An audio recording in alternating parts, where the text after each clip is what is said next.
Welcome back to Mama's Garage. Today I'm joined by one of my bandmates from my band, Tinted Plates. Would you like to introduce yourself? Yeah, hello. I am Nate. I'm the guitar player. Hell yeah. Check us the fuck out. Tinted Plates on Instagram, or Tinted_Plates official. That's right. By the way, gig coming up on Friday. January 17th. January 17th. At Be Here Now. Be Here Now. That's our place. 9 o'clock. 9 o'clock. Doors open at 9. Doors open at 9. $10 if you're 21 and up. $15 if you are 18 to 21. That's right. 18 to 20. Yeah, it's because of alcohol. You guys know how it works. All right. I'm allowed to cuss on the podcast. You please. Okay. I don't want to be all fake like that. So some of you guys might be able to hear this book I'm turning through. Okay. I caught a glance at the first page. Nate, tell us a little bit about this book. We figured we'd kick the podcast off by reading a few pages or maybe the first chapter of this book. I don't know. It's a band I like. It's an autobiography of the band NoFX, which is a punk band. My dumbass bought this book when I was like 14, 13, and I was like, I really want to read this. So I brought it to summer camp with me, and I read it over summer camp. Damn. And I don't know if it was really meant for a 14-year-old to read. So Luke will tell you a few lines of the first chapter, and you'll see why. Yeah, I know nothing about the band. I just know Nate likes them. But before we begin, I need to lubricate my voice. So, Nate, if you will... Actually, no. Mute yours. That way they just hear my mic. There we go. Ready? Oh, damn. That was crispy. There we go. That was a good one. Liquid Death is not a official sponsor of the podcast. However, I'm working on it over time. Eventually. Mm-hmm. Until then, we're just sponsored by Liquid Ass. Liquid Ass. Got plenty of that. You guys might hear someone from the dorm hallways. We are currently in Nate's dorm on the Ball State University campus. So if you guys hear the overlay and all that, just ignore it. But without further ado, let's get into Chapter 1. By the way, Chapter 1 is from the perspective of their lead singer and bass player, Fat Mike. Fat Mike. Yeah, it just says, the page just says 1 Mike. All right. You want to mute your mic? There we go. All right. So, without further ado, let's get to it. Chapter 1. The first time I drank piss was on a fire escape overlooking downtown Los Angeles. In the course of testing my sexual boundaries, my then girlfriend, and now my wife, Soma, asked me if I had ever drunk piss or drunk another person's asked if I'd ever drunk another person's pee. And I said no. It wasn't something I was into, but how do you know if you don't try, right? We were hanging out on the fire escape of her loft apartment. She told me to take my clothes off and lie down. The cold steel dug into my naked back as she squatted over me. She started pissing on my chest and then moved up to my mouth. I could hear the overflow splatter on the sidewalk below. Soma later sampled my pee backstage during a show we played with no use for a name. Before our encore, I went to the bathroom to do some coke with the no uses Tony Sly. I had to pee, but I was about to aim for the toilet, but Soma got down on her knees and opened her mouth. Tony watched as I redirected my stream and said, "You guys are just made for each other, aren't you?" That was the first page. I think we can end it there. That's good enough. That is good, yeah. Because I was thinking, I feel like it might be copyright infringement to read like someone's literature without leaving a link and stuff. Possibly, because they did do an audiobook for it. Yeah, so I don't want to do that. I probably didn't even do it justice. But, well, I mean, Nate and I are in a band, and we're not from the punk scene. We're more indie rock. That's what I always tell people, because we're an independent band. We're not signed to anyone. We're doing this just for our pleasure and for the hopes to get bigger in the future. But as of right now, those keys sound awesome. Oh, Jesus Christ. But I can't imagine a world where I find it appealing to do that. Well, during a show, like before the encore, So that means you've played most of a show. Like, that was not a clean dick tip. That was a fucking sweaty. Yeah, dude. That was raunchy. Mm-hmm. All around, that was fucking disgusting. But and not appropriate for a 14-year-old. I don't know why I thought that was a good idea. yeah, I've been to a church camp before. I talked about that in the last episode, actually. But never to like a traditional summer camp. So like sleepaway camp, like that, like the horror movie. Like, it wasn't like that. It wasn't that unhinged. But I did have, like, you know, you'd sleep in a room full of bunk beds and stuff. Like, it's a similar experience, but I didn't read anything on my own time. Yeah, I was at a music summer camp. Oh, cool. For 12 days where it was a sleepaway camp in western Michigan. So They were like up there. Yeah, I had to go out of state for this, and was in a room with, I think I was with 10 other people that I had never met before. That's fun though. It was definitely fun, but in my free time is when I chose to read that book, and started and finished it during that 12 days. So I got through it pretty fucking quick. That's pretty good. And also, I like that because every time you like read that book, you might assign chapters to a certain day and certain memories. That's really cool. But on the topic of the first page, I can't say that I would do it willingly, but if I loved a woman enough and she was into that, I mean, dude, shit, it has to be some heavy convincing for that. I don't think you can. You couldn't I'm get that out. not of gonna me. be like, hey, for dinner tonight, I'm thinking we get, I don't know, you want to order takeout? I'm thinking Thai, and then tie it and wash it down with a little bit of warm piss. yeah, a little bit of warm piss.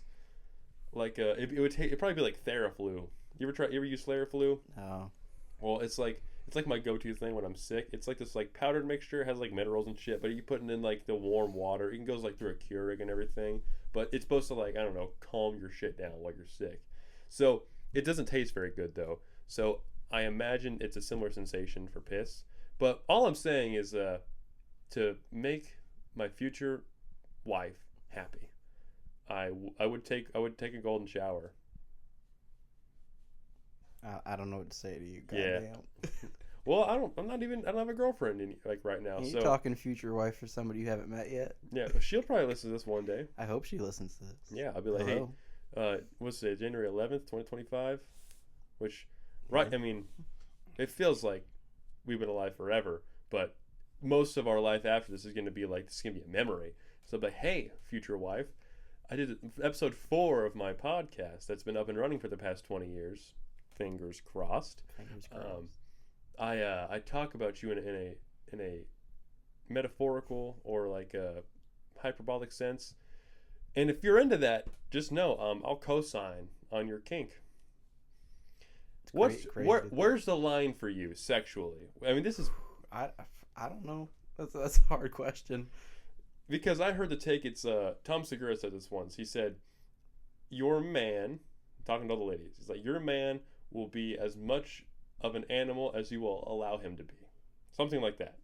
Where the woman kind of decides the threshold and the man will always be more willing to do that than the woman. So Depends on the woman. Yeah, I mean, there's for sure cases where like the guy's like, hey, I'm really cool with just, nil wafer sex, just whatever, I'm good. I can get off and we're all right. But definitely there's cases where woman's like, all right, well, you want to let's push the boundaries a little bit more, and he's like, I've been there mentally for a decade. So I wouldn't do shit stuff because that's just unsanitary. I really can't say where the line is. If you really wanted to get into this, you could ask yes or no and give me examples. We're already a whole 9 minutes in. I think it's time. About kink shit. Yeah. Well, you know what? This was used against me whenever the people in my comment section on my first stand-up video. I was there for that. Yeah, you were there for that. Yeah, that was fun. But they were making fun of me for appreciating a woman's armpit. Usually women come with 2 armpits. They do typically. That the average is less than 2. Because some people don't have armpits. They're not lucky enough to have both armpits. If you find a girl with 1 armpit, it's like It's like finding a rabbit's leg. It's like your good luck charm. Yeah, the rabbit's foot. Yeah, dude. But it does cut out the like indecisiveness where it's like flip over coin, left or right, which door am I, front or back door, you know, what kind of deodorant do I put on my dick to make sure I can apply it to her dick. Instead of heads or tails, it's does she have left arm or right arm? Yeah, I just said her dick. I meant her armpit. Her dick. But here's the thing. It's like I don't know why, but it's like maybe it's because I have hair in my armpits naturally, and like usually women that I'm attracted to will have little to no hair. Stubble's cool. I like stubble. But like just seeing like a freshly just I don't know, shiny armpit, it's like neighbors to what everyone enjoys. I don't know if I've ever even seen a freshly shaved glassy armpit. Well, it's not like see-through. It just looks more appealing than my armpit that I see and like when I put on my deodorant and stuff. And so I'm complacent enough to talk about what I'm into, and it's like specifically it's when like girls might be wearing like tank tops and they have like that little wrinkle like it's like that biscuit dough stuff. The biscuit. Yeah, where you can like pinch it and roll it. I know what you're talking about. Kind of like it's just things that I appreciate. And then it got weaponized in my comment section. They were calling me a creep and stuff, and I'm like, well, that's not correct. Don't know if I agree with that, but also the little biscuit dough sign that you probably got some titties too. Right, yeah, but even if it's just like a little small, I'm like, ooh, I don't know, something I enjoy. That's not a piss fetish, though. I'm not flirting with that. I think those are on wildly different levels. Yeah, I know, for sure. Appreciating different parts of the body, while it might be a little bit vain, I don't think is necessarily the worst thing because you're just appreciating something. I mean, obviously, if you're going out of your way to make like comments to women you don't know, and that's not Yo, okay. I like your biscuit dough, girl. Can't go around to all these women and just give them compliments on their biscuit dough. But yeah, no, that wouldn't fly. No, it shouldn't fly. It's like, hey, can I see your... I know you're wearing a hoodie right now with a Ball State University Cardinal on it. I just would like to take a gander at your left and right biscuit dough. Speaking of Cardinals and Ball State, do you want to tell the audience what we were doing earlier today? Oh, for sure. Yeah. So I live about 2 hours away from where we're at right now, and I really enjoy taking the drive. This is the first time I took the drive without using my maps. I just kind of came here by memory. It was pretty cool.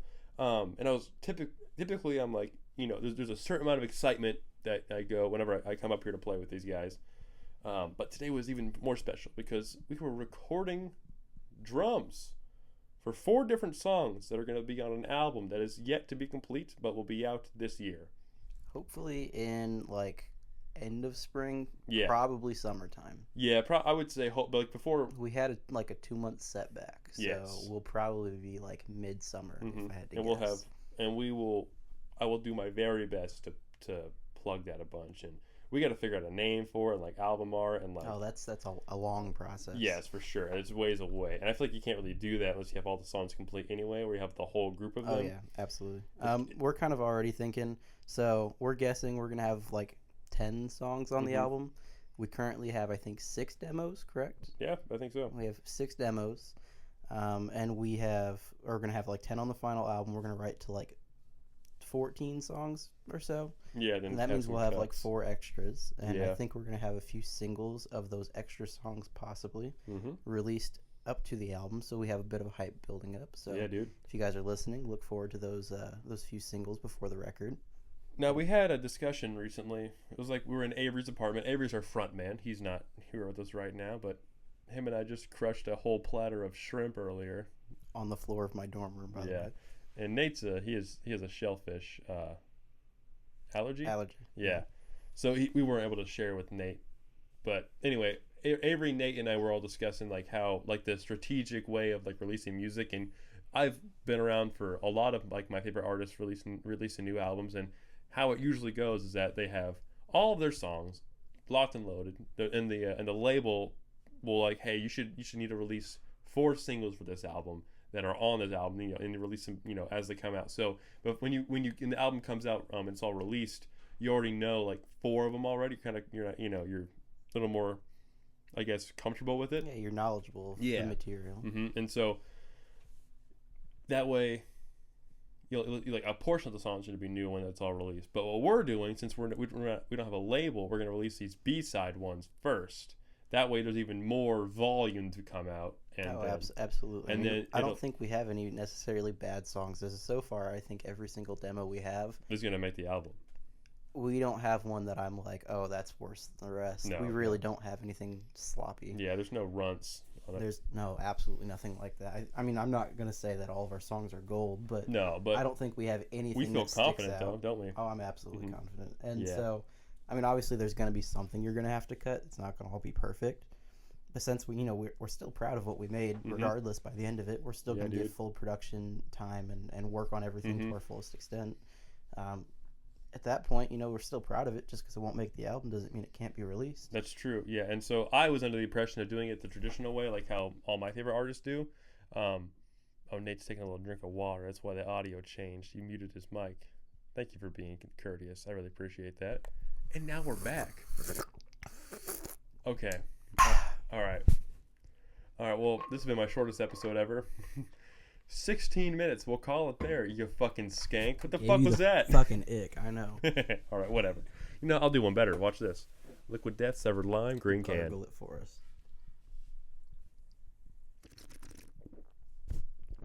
That's a good one. Oh, good. I did the old George Carlin bit where he puts the microphone up to his mouth, or up to his throat, and then swallows. It's terrible. Anyway, I thought we were going to release... Real quick, aren't these called shotgun mics? Are you trying to pull a Kurt Cobain on the podcast? No, we're not pulling Kurt Cobain stuff on the podcast. Good Lord. He's been dead for over 30 years, isn't 1994. Damn, dude. Yeah, been a long time. Fun fact, I think, if I remember correctly, he died the day after my birthday. Obviously, years off. I was like, damn, I know you were Wish 31. I was born in 94. Yeah, it would have been cool, but I feel like even 94 is too late to experience a lot of cool stuff that I appreciate now. Fair. But I mean, I do like that I'm young and ready for the future, Yeah. But I mean, to be fair, most of the reason I would have to ever if I could go back in time, when would you go back to? For me personally, really, all that comes down to is music. I mean, I would be down for the music culture and all that. Yeah, and then I mean, really, for me, nothing else matters. Right. So when it comes to music, I mean, I fucking wish I was born in, I don't know what year, but being alive and around for the music scene in the mid to late 80s all the way through the 90s. Yes. I've said before that I wish I was born in 1979. My Uncle Nick, my godfather, he was born in 1979.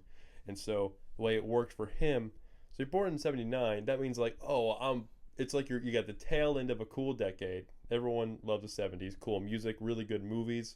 I've not watched a lot of 70s movies, but I trust experts who say it's like the greatest era for cinema.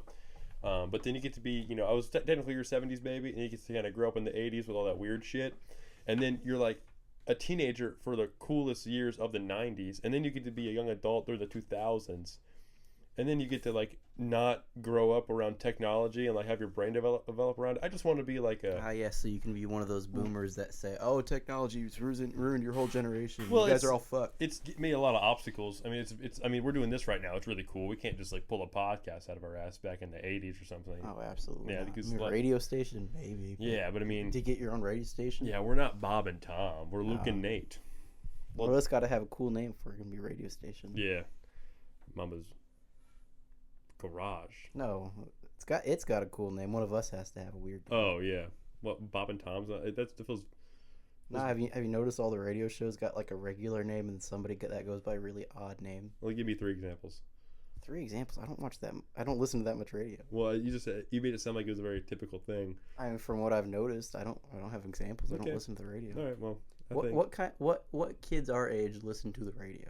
Well, I think it's a dying thing. It is a dying I listen to podcasts like a motherfucker. Oh, podcasts make sense. People do mostly streaming, though. But it's heavily influenced by the radio. But I mean, I don't listen to the radio at all. I pick the songs I want to listen to on my streaming platforms and my podcasts. I don't like letting a station be like, well, here's the radio edit of this song that you're not comfortable with. Like when Sweet Child of Mine comes on. I know you don't like Guns N' Roses that much, but it's my bread and butter. One of the first bands I ever loved. But there's sections they'll take out of it for the sake of time. And I'm like, but that's the good shit. That's the gabagoo. Uh-huh. That's the good shit.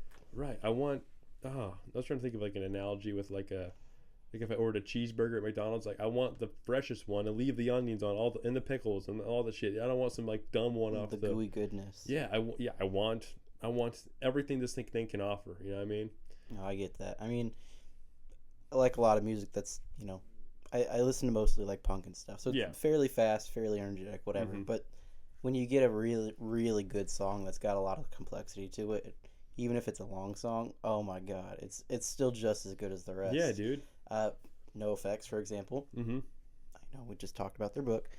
They have a fucking killer song. Sorry. Killer. Oh, you peaked the shit out of that. They have a really, really good song. Came out in 1999. I know a lot of music history about punk stuff, but yeah.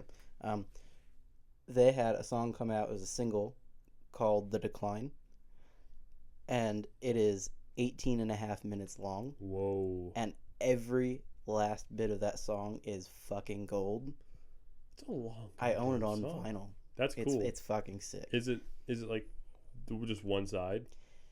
So when they first released the vinyl pressing of it, they had one entire side of a full-size 12-inch LP is just that song. That's really cool. And then the other side, they had like one song, so half of it was run out grooves. Yeah. And then the copy I own is actually, they played it live with a full orchestra.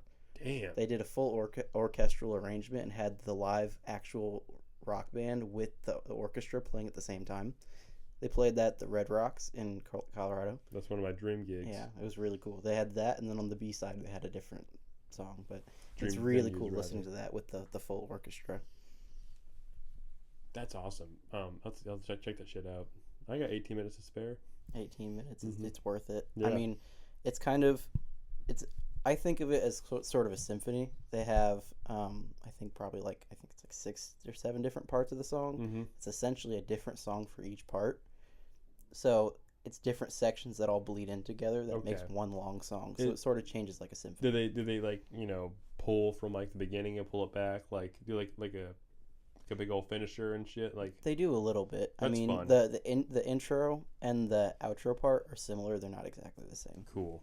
I like full circle stuff like that, Well, they have like parts that are like fairly fast, pretty bass heavy. And they have some other parts that are a little more guitar heavy, and the bass kind of sits back. They have one part of the song, it's I think like the 10 or 11 minute mark, that it gets really slow and kind of like eerie, and that's a good. It cuts out to where the volume, the guitars only do like volume swell, so it goes like whoom, it kind of comes in louder. Damn. So there's a lot of ups and downs in this. Kind of, yeah. That's really cool. I'll have to check this shit out. You guys should check it out as well. What's it called? It's called The Decline from NoFX. Their guitar players and bass player are fucking killer. The bass riffs on that are insane. They're really hard to play. I can actually play it, but it took a long time for me to learn it. Yeah, no kidding. It's really good. If you like that style of music, of course. Maybe to achieve like longer tracks and stuff. Maybe we gotta start drinking piss on the regular. I don't know about that. We gotta get a really cool wife. Convince Avery for that. I think he's got the setup for that. I don't know. I hope it doesn't stain my teeth. It doesn't stain your teeth. I hope not. Yeah. I don't know. I don't think it's worth the effort. Honestly, sometimes when like if I have coffee, like I'll piss out. It'll be like that coffee breath. You have piss breath. Well, you can smell the coffee in the piss. You know what I mean? It might be a pheromone locked inside the piss itself. So that way, when you drink the piss, it smells like you just have coffee. Yeah, it's like like a urine macchiato. I'm cool. Urine macchiato. You might want to give that a try since you seem pretty gung ho about drinking this piss. Yeah, this has been my most vulgar episode yet.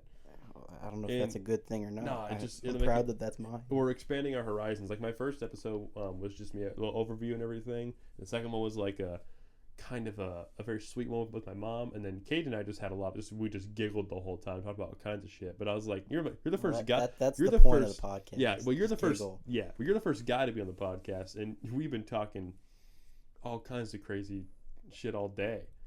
Too much crazy shit that, thank God, did not make the podcast. Yeah, I know. Got it out of our systems early. That's right. Yeah, we didn't kill anybody, but I promise we didn't. I promise, but it would have been hard to come back from what was said. Just ignore that. Let's move on. Well, I'm just saying. We're all human. We all have fun. Just know that whatever you're imagining was what we said. Leave nothing This is confession time. Anyway. All right. Gotta keep my voice lubricated. Lubricious. Keep it going. Keep it going. That's right. Lubricious. Now back to the album though. I was saying earlier that I thought we would release, singles from the album before the album release, and then later go back and be like, yo, check out these B-sides that didn't make it. But we absolutely could do that. We could do like the extra songs, make like an EP, like an extended play. I do like that. We could do the album and then have a B-sides EP. That'd be fun. That'd be pretty cool. Think about it. We might do that. Because that's like how it really works usually. But I mean, I'm interested in seeing going a different path. And just keep in mind, we're doing this all self-release. We have absolutely nothing going on with any sort of record label. Yeah, it's all not that necessarily we're against record labels. No, but I would love to get signed, if you have a record label that will let you make your own decisions, and your music's yours, you make your creative decisions. Yeah, absolutely. I mean, it's just getting the help that you need to get your music out there, and it definitely works. But to be fair, I think kind of in the situation of our band, at least from what I've discussed with everybody, it seems like our kind of, between all of us, our creative decisions on our own music outweighs selling records. So for us, if we make our own decisions, and it's worth that over being on a record label. And I also like the idea of, because I feel like with anything being released, whether it's like a movie or a TV show or music, there's like a formula that works for marketing that has just been working forever. And I like going against the grain on stuff like that, where it's like there's no rule about that. There's no law to follow. It doesn't have to be the same way. Yeah, I mean, you want what's best for your music to have success, but you don't, we're not making our music for success. We're making our music as we want it. And we decide our own decisions on how we release it because it's self-release. We do whatever the fuck we feel. The independent stand. There's no Mambo's Garage podcast like boss man. This is all me. You are the boss. I own all this equipment. I own it. I own all these recordings. I know. I mean, you traveled all the way here to Muncie for me. Yeah, dude. We're doing this podcast here in my dorm room. Yeah, dude. You came all the way up with a backpack, and now we're making it work. Yeah, I bought a backpack when I bought my MacBook. It was like a little tech gear backpack. No, I'm sorry. Hold on. Swiss gear. That's what it is. Yes. That way I can have all my shit protected. It all fits in there just snug and nice and tight. But yeah, well, we're very excited about the album. Do we want to talk a little more about the album, like details or songs or whatever? Yeah, we can like shit we might want to throw out and stuff. I like right now I like all the songs. I listen to the songs come in my head a lot when I'm at work or whatever. And let's see. Yeah, we can talk about titles and just talk because we can talk. Yeah, so right now, we have that. I mean, drums. The ones that I've drummed to. Yeah, today we recorded 4 songs. 4. So we did 2 songs that were supposed to be off of an EP with another band, which I don't think we're doing anymore. Probably not. It didn't work out that well. And then 2 more songs that were specifically meant for the upcoming album. So the first 2, the ones we did. Well, Nate and I came up to Muncie to Ball State back in October, and we recorded drums once, actually in this building, but just downstairs. Same dorm building. We have a music room downstairs. We brought in his full drum kit. I went over to Avery's house, borrowed all of the recording equipment, microphones, mic stands, whatever. Oh yeah. We mic'd up the full drum kit and tracked both songs. Yeah. 2 songs took us how many hours to do? I don't know. I mean, it was like 7 hours. I don't know. I wasn't there that long. Was it not that long? But it was most of the day. I got there. What time did I get? It was like a day off I had. It was like on a Thursday or something. It was like 1 o'clock. I don't know. It was pretty crazy because we also got like dinner in between both songs. Yep. Yeah, we did. So the first one's called Out of Key. We did that. I like how that song structure works a lot. Very fun. I don't want to give any details away. I mean, we can talk a little bit about it broadly. I mean, not specifically. And we could talk like influences, lyrics, whatever. For sure. I do like the lyrics. It has a good vibe to it. I mean, it kind of, without directly like having words that talk about it, it kind of gives off of a good vibe of like cruising around the car with your friends, right? I think so. Yeah, and then it gets kind of serious like halfway through. And I like when songs kind of take you like on like a left turn where it's like, oh, we're going taking the back roads real quick. But we'll end up back on the main road. That's fun. So that song does that a lot. I like that, Yeah. and it's high energy, and I tweaked a lot of the for the most part. I kept the drums the same, but the reason why we had to re-record them was because the room wasn't great, and Nate was much more equipped to use the equipment, but even he had problems because it's just complicated. Yeah, with our recording setup that we typically do, so Avery, our lead singer, he's like our kind of like main engineer. He goes to college for this stuff. He knows how to set up microphones, mic up a drum He's kit. the man. He's done internships everywhere. Mm-hmm. And so I'm getting a little into it, and I kind of know some of it, but he's like the main head honcho. So basically, he kind of calls the shots. I run around, set things up. I know some of the terminology, so I can help with that stuff. But that day, Avery was not there, so it was just Luke and I. That's right. And so we had to piece that shit together, which was a lot of fun. We had a blast. We had a blast, yeah.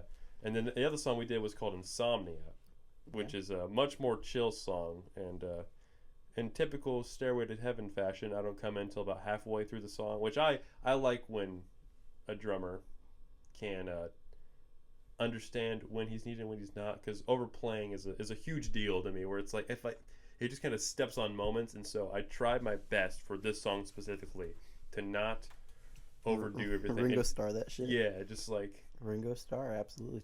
Take the back seat when it's needed, and do yeah, your little flashy parts. That's right. When it's perfectly set up for it, go out and do your flashy shit. And so, it's also like a simple song. Like there's not a lot of the first round of there's one chord structure through the whole song. It doesn't change. Yeah, it's a very simply written song, and so I want to make sure the drums were mirroring that, you know. And I like the takes we did back in October were all right, but I'm glad we fixed the ones for now. Yeah, our audio quality on that recording wasn't very good. Yeah. But also on top of that, there was some parts that hadn't been fully worked out by the time we had gone in to record, and we really locked it down today. I also was using crash cymbals for both of those songs. The day of and the day before, correct? Both of the cymbals crack. He had two different cymbals crack. I didn't realize right before. And so I actually got those replaced right after because, I just can't be rocking around with cracked ass cymbals like that. It was ridiculous. But I could talk real quick if you want to about the songs themselves, like for sure what they're about. Yeah, for sure. Because I don't really, my brain doesn't process lyrics very well. So I mean, I could. Yeah, so me and Avery are the lead songwriters of the group. So there is input from everybody else in the band, but the two of us pretty much write the majority of our material. And so I was in with the writing process of both of those two songs. Which one do you want me to talk about first? Talk about Out of Key first. We brought the one up first. Yeah. Okay. So Out of Key, we decided we want to tell a little story in that song. It's not a real story, but it's based in some experiences from Avery and I. So while neither of us directly had that experience, it was pretty spot on towards stuff we had experienced. But essentially, the song is sort of worded in a like driving kind of sound. It sounds kind of like the words sound like you're like on a cruise, like driving around with your friends. But basically the lyrics are about a guy and a girl are in a relationship, and the relationship starts out really good. They're just hanging out, they're having fun, everything's going well. Then they hit some roadblocks in their relationship, and it kind of comes apart into some arguments between them about how, you know, they're not what they expected the other person to be, but they're not willing to change their expectations. And so the relationship between them sort of fall apart because they both have higher expectations or different expectations of what they ask from the other person, but are both unwilling to change. So it kind of in front of your eyes while listening to the song and reading the lyrics, you can kind of hear where the song kind of tears itself apart, and you know, you could feel the pull of the relationship as it's falling apart. And it kind of ends at the end of it with, you know, kind of, you know, I never could have been what you wanted me anyways. That makes so much more sense, especially like sonically how that, because like you talk in the beginning, this song, it feels very like the windows are down in your car going through on a summer day, and then there's a section where it all breaks down, and it's very very quiet. I like when Jimmy Page said this once of Led Zeppelin. It's like the best way to get an audience's attention is to be quiet and take a brief pause. And so there's not like a straight up just like gap in sound in that, but it's a sudden change, and so it changes the pacing. The tempo changes, or tempo stays the same, but it is fun to toy around with like the structure with all it, because it's not very it's not. Sorry, let me burp real quick. It's a good one.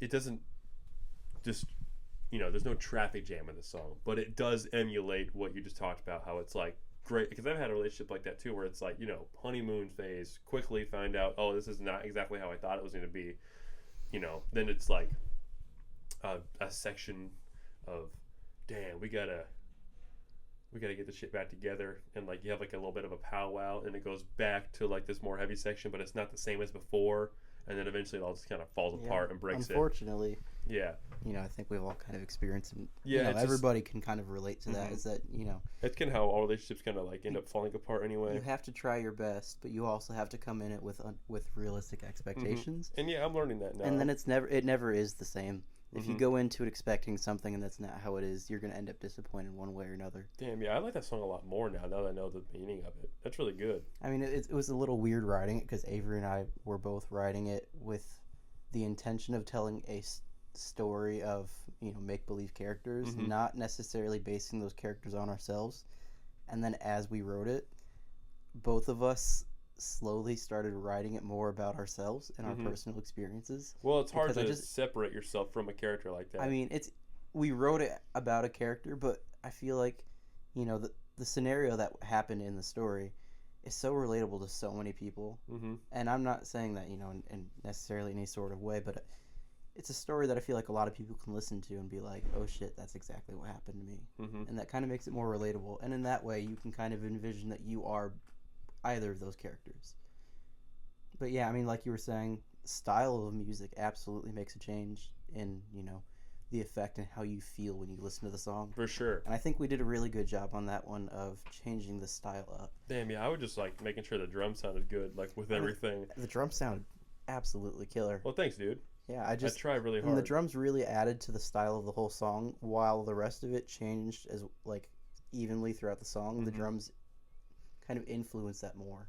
So yeah, that's my goal, is to like stretch out like the spectrum of it, like how like hype can we get this, or like how subtle can we get this. Sometimes it's my job is to just not play at all, which is the best end to play, and so I try to thread the needle like that a lot of the times. But yeah, that'll be out later. Sorry if you're listening to this and it's not available yet, but just know, keep us in mind, and then that song will be available in the future. Probably before I'm 20, we'll call it that. Yeah, I'll move on to Insomnia. Yeah, but yeah, we blabbed quite a bit about the one song. Well, we got plenty of time. But yeah, absolutely. Yeah, but that was out of key. Now on to Insomnia. So Insomnia, I also co-wrote with Avery. I think all 4 of the songs Avery and I. Hell yeah, dude. All of them except for one that's called FX, or we refer to it by its working title, Jude Heavy. Yep. That one, our other guitar player, Jude, he wrote a few different riffs and then kind of handed them off to Avery and I and said, okay, let's make it work. Yeah. And then Avery and I kind of wrote the rest of the song. Avery and Nate are kind of like our John and Paul in the band. It's like the brains go to it.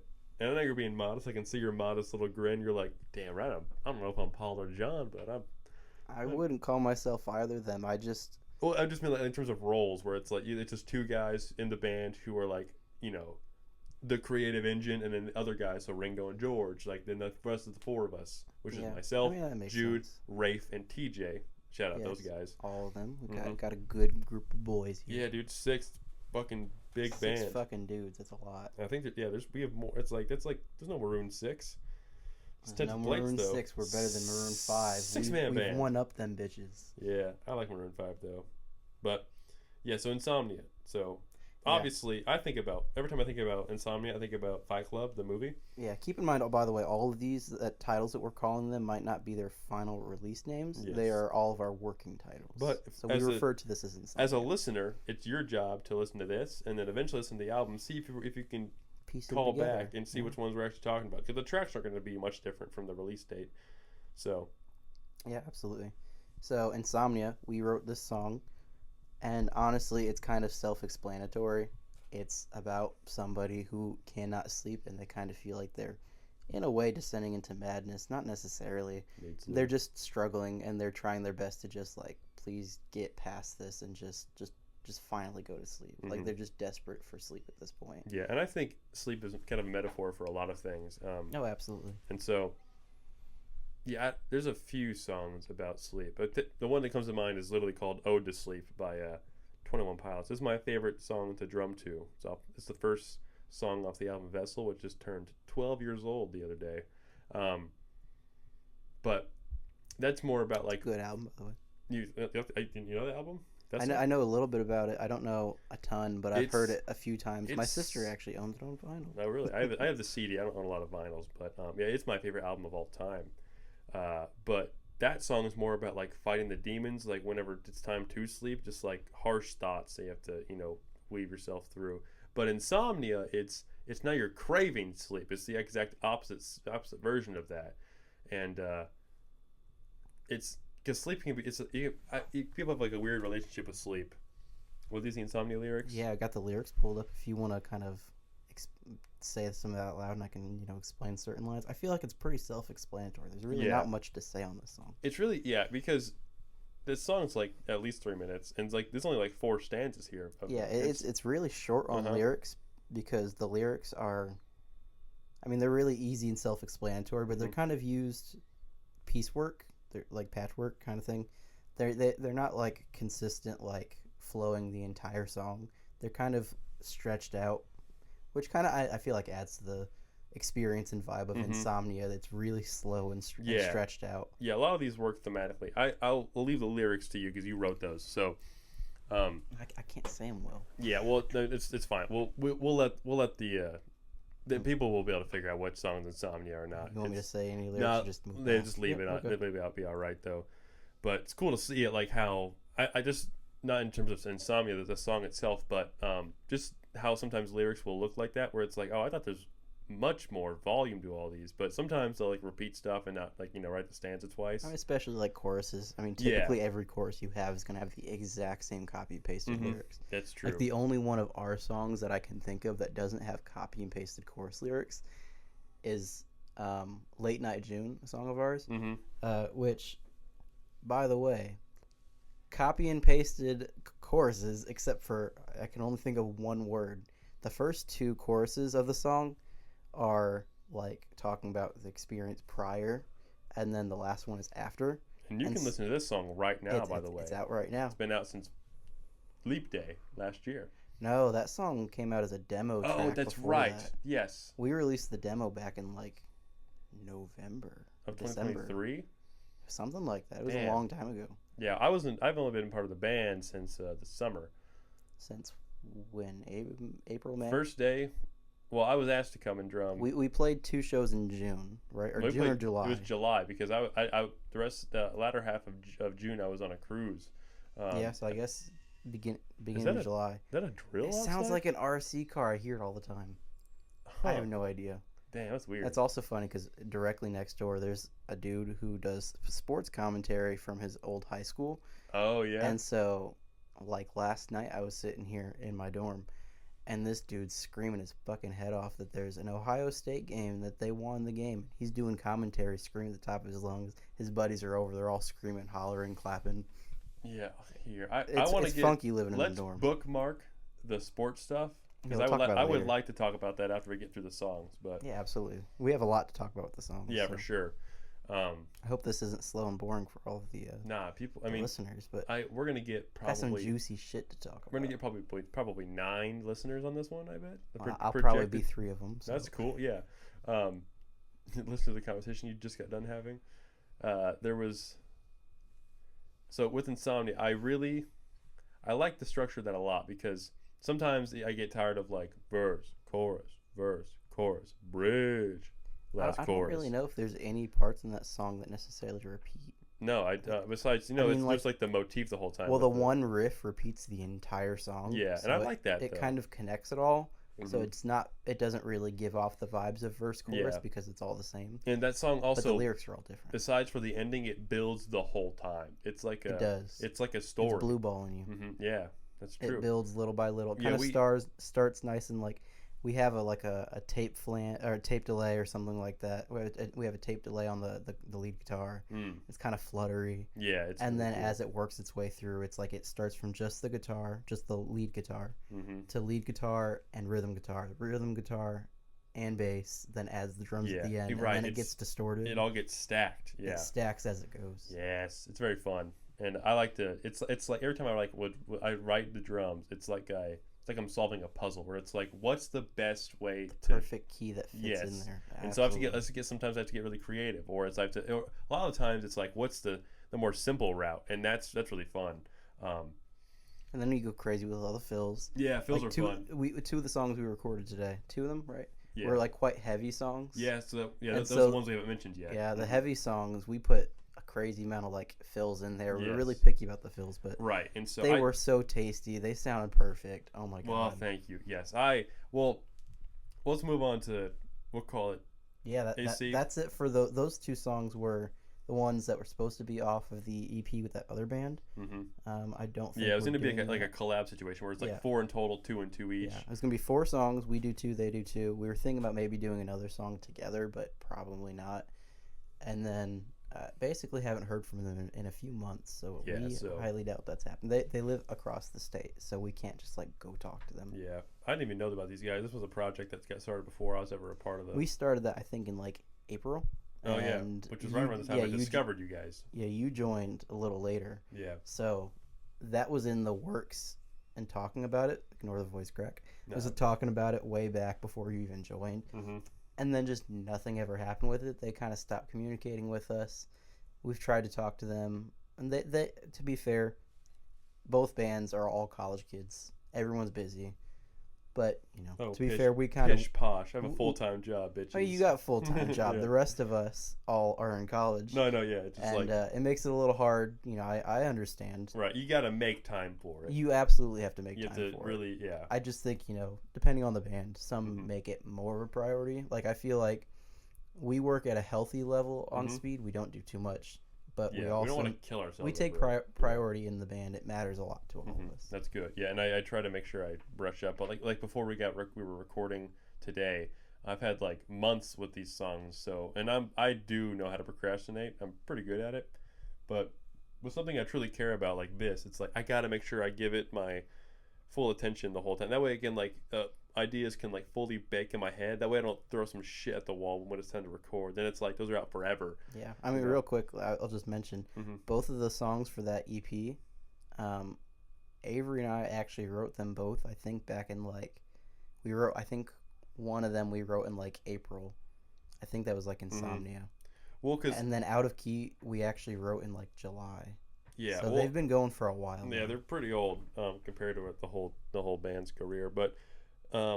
Next two, which I like to break them up into pairs because we tried to record on Out of Key Insomnia like back in October, but these other two ones were only for a while we were just going to do these for today's recording session, but I really want to redo Out of Key Insomnia. But the next one is Absent / Conditioning. We call it AC. I don't know. I have no idea why that title has come up. I was going to ask you. I was like, Avery just kind of put that in the Google Drive, or like I saw it whenever we recorded the. Yeah, real quick for context, we have all of our songs. We work on them on a computer software, and then we kind of demos in quotes, kind of send those off to. We have a shared Google Drive folder for all the band members. I really like the organization. It made me feel very happy. We have it nice and organized. Basically, can let everybody else hear the demos and then give us critiques. Hey, here's what we should change. Yeah, everyone in the band, by the way. Yeah, I have a riff. Here's something we should maybe add to that. Oh, I think we should double this guitar solo, something like that. Usually I'm like, hey, Avery, can you send me that track, but take the drums out and put the metronome in? Yeah, that way I can have a track to actually, play over to. Yeah, absolutely. And so he was talking about the Google Drive. That's what we're talking about. Yeah, and so, we learned about, we're like, oh, I guess that's the name of that song now, which I just, we'll have to ask Avery again later why it's called that. But that might not be. I think I know why. Because a little fun fact for those of you guys who do not know, if you look on our Instagram, I will repeat it yet again, Tinted_Plates official on Instagram. Hell yeah. Linked into our pinned links on there. The bio links? Yeah, like our bio links. We have a link for, it's on Bandcamp, which is a cute little website, right? Yeah. We have a release that we have done. It's not out on any other platform yet because we still have to work on it to get it finished. But we did a live studio session with a few college students for a class project, right? And we had a lot of fun with that. And we did, I think, 5 songs. Yeah, we did Late Night June, Push, Trial by Fire, Push Me Away, and then FX. And both of these new songs. Yeah.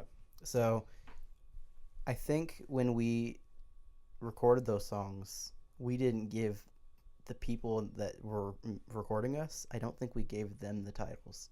So I think that's the title they made up for us. No way. I think so. Huh. I might be wrong. I might be stupid. That's when a humane society gives a random cat that name. When I actually, ironically, the cat I own now, her name is Sumo. When we adopted her name was Drummer. And I'm like, that's funny. Well, that's ironic. That's what I do. That's what I do. Yeah. This is right before I even had a drum set. I was just playing at middle schools though. But yeah, Absent and Conditioning. I think it's for sure my favorite one to play out of those 4. They're all up there for sure. I really enjoy them, but I see people walking in the hallway. I see footsteps under the door. Goddamn college skanks. College skanks. Yeah. Wouldn't say that too loud. These walls are thin. Somebody pounding down the door ready to beat your ass. I'll have to press pause to get with my paws out. So yeah, what is it called? Absent Conditioning. Absent. Yeah, we just called that one AC for short. It's an interesting song, to be fair. Mm-hmm. I helped Avery write some of the guitar parts and stuff for that song, but he wrote. I think I helped him with some of the the tracking and stuff. I know for sure I wrote the bass part. But Avery wrote the lyrics completely by himself.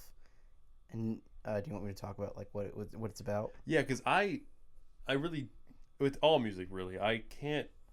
You're just the drummer. You don't have to pay attention to lyrics. Exactly, but it's also something I just never do on my own time anyway. Even if I'm I've never had to worry about playing the song ever. I just always listen to the music, and I can recite lyrics verbatim and get every single fucking syllable correct, and then not really retain any of it in my brain. That's absolutely fair. Yeah, and so yeah, talk about. Yeah, I'll talk about. So this song, Absent Conditioning, right? Yeah, well, we call it bass riff. Yeah, we call it bass riff. That's our little working title, and I only know it as bass riff, so that's why I keep forgetting the name. Yeah. But basically, Avery wrote this song. So for college, we moved back in, started classes on, I think it was the 15th. It was the middle of August, right in the middle of August. Mm-hmm. Avery moved into an apartment off campus, so he's not living in a dorm. He moved into this apartment 2 or 3 weeks before everybody else moved back to campus. So he was stuck in this apartment by himself for 2 or 3 weeks, completely alone, and had just moved into this apartment by himself. And apparently, the landlord's not the nicest of people. And the landlord did not include in this house, which is a kind of old house that's been kind of done up a little bit. Mm-hmm. There is no sort of air conditioning in any sort of way. I just figured out why the fucking AC, title was absent called. Conditioning. Yeah, there's no fucking air conditioning. It's actually really clever. It's pretty clever. I like that. But yeah, basically he wrote this song as kind of a fuck you to the landlord. I'm not saying these words because they're not my opinion, and if the landlord hears this, I did not say this because I'm not Avery. Mm-hmm. But basically, little boy was crying and upset about how he's upset that there is no AC in this house, and so I find it funny the way he wrote these lyrics. Yeah, Sounds very like. They sound like really angsty, but To me they sound very like well thought out and almost in like some sort of way sound like professionally like college written words, like the word choice he uses sounds like professional and grown up and thought out. But it's all him just throwing a temper tantrum about air conditioning. Yeah, I didn't even know that. I feel like I knew that like a while ago, but I didn't process this now. I think that's hilarious. That is hilarious. Of all things, that's what he wrote the song about. Yeah, because like it's a good ass song, and it's written about fucking air conditioning. That's right. Yeah, which is something we take for granted as just like modern human beings, man. To be fair, I slept on his couch the first weekend back from college, and I sweat my ass off on his couch. Yeah. Because we had all the windows open, and it was still like 85 inside the apartment. Jesus, man. It was like 85 degrees. It was fucking. Well, it's like how you get mold and stuff because like moisture can get in. It was bad. Yeah. So I can understand why he was upset. Fucking we left landlord. every fan on as like full power as we could. Which that's just moving hot air around. I fell asleep on the couch with an industrial fan blowing right in front of my face, loud as fuck, and I struggled to fall asleep, and I was still hot as fuck. Insomnia. Yeah, I had insomnia.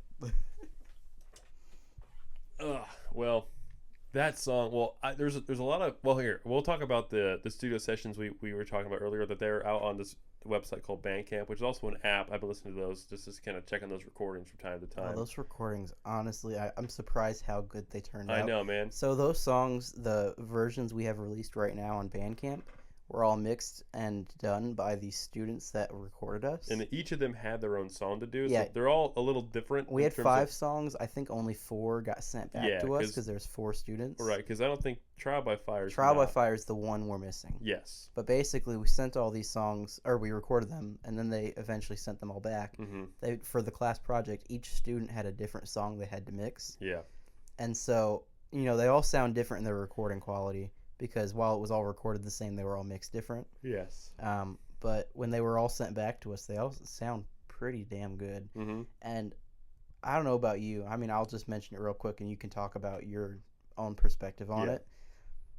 But there was just like a giddy excitement in all of us when we were in the room recording that. Because like, let's talk about this. Felt the studio's big deal. The studio's at the David Letterman Media Center on the college campus. Yeah, at it is the College of Media, which includes like music and stuff. Like there's like radio stations built into it and everything. Oh, absolutely. It's we typically do all of our recordings in Avery's like living room or beforehand, like the EP. Every single song we did was recorded in Avery's dorm room last year. Damn. So every single song, minus the drum tracks for the songs, were recorded in his, literally at his desk. Yeah, in little his fucking cinder block, fucking prison. Absolutely, in his cinder block prison, we recorded every single song on that EP. Yeah, this studio has rugs, windows. It's got soundproofing like you've never seen. It's crazy. It's fucking crazy. They have like $1,000 microphones. Yes. They have like rack unit compressors and EQs and reverbs and big ass boom stands to like put these like crazy ass vocal mics where you get like a whole gang of people to do gang vocals. Yeah, it's so cool. And the drum room's separate, so I felt very special. But it's also like you got to keep you can't have the bleed over in there, so it's made for that.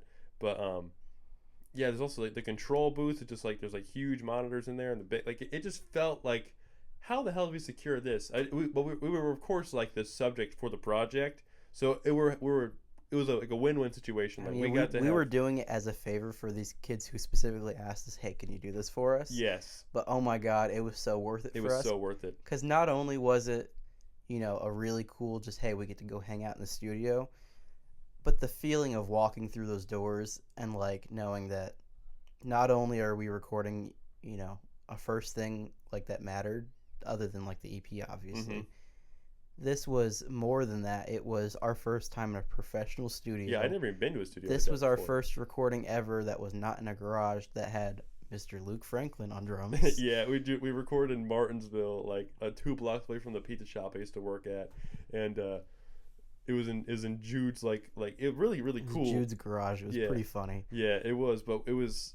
You can check out the video of it on my Instagram. But like whenever Push Me Away came out, because that's the only song that I currently have released with the band. It's me on the drums, yeah, it's a huge upgrade. Like Like, I mean, dude, like I had so many microphones. I love when my drums are mic'd. I just feel professional. I've had it a lot now, so like it kind of wears off after a while. Where it's like, oh, I have mics on right now and everything. But recording drums is just badass. And so we talk about that studio recording in that session because we got to go back there today to record the 4 songs. Yeah, we were in the same studio today that we did last time. Yes, but last time with that studio sessions, we had like the professor that worked at the school, and we had the Professor Stan. Professor Stan the man. Yeah, dude. We had Stan, and he was working there, helping run the entire thing, and then the 4 students. And today it was just us, and Stan came in and helped us set up our gear, and then he just dipped. He trusted us and left us in the studio completely really, by ourselves. Really cool of him. And we locked all that shit up and stuff. It was great. Sorry, we're here. Let's pause real quick too. We'll be right back. We have the band group chat is going off. Always the fucking group chat. Here, oh, we're at exactly an hour in right now. I'm down to go for as long as you feel like. Me too, bro. We're cruising. Fuck yeah! All right, we'll be right back. Okay, we're back. We had just discussed the group chat. Unfortunately, TJ cannot make it to our rehearsal tomorrow, but he's a very busy man, very talented, young, busy man. I love you, TJ, but fuck you. I told you I loved you, and you ignored me. He did. You saw my text and sent me an empty space bar. I don't even know how to do that. I don't know. It must be a Snapchat Plus thing.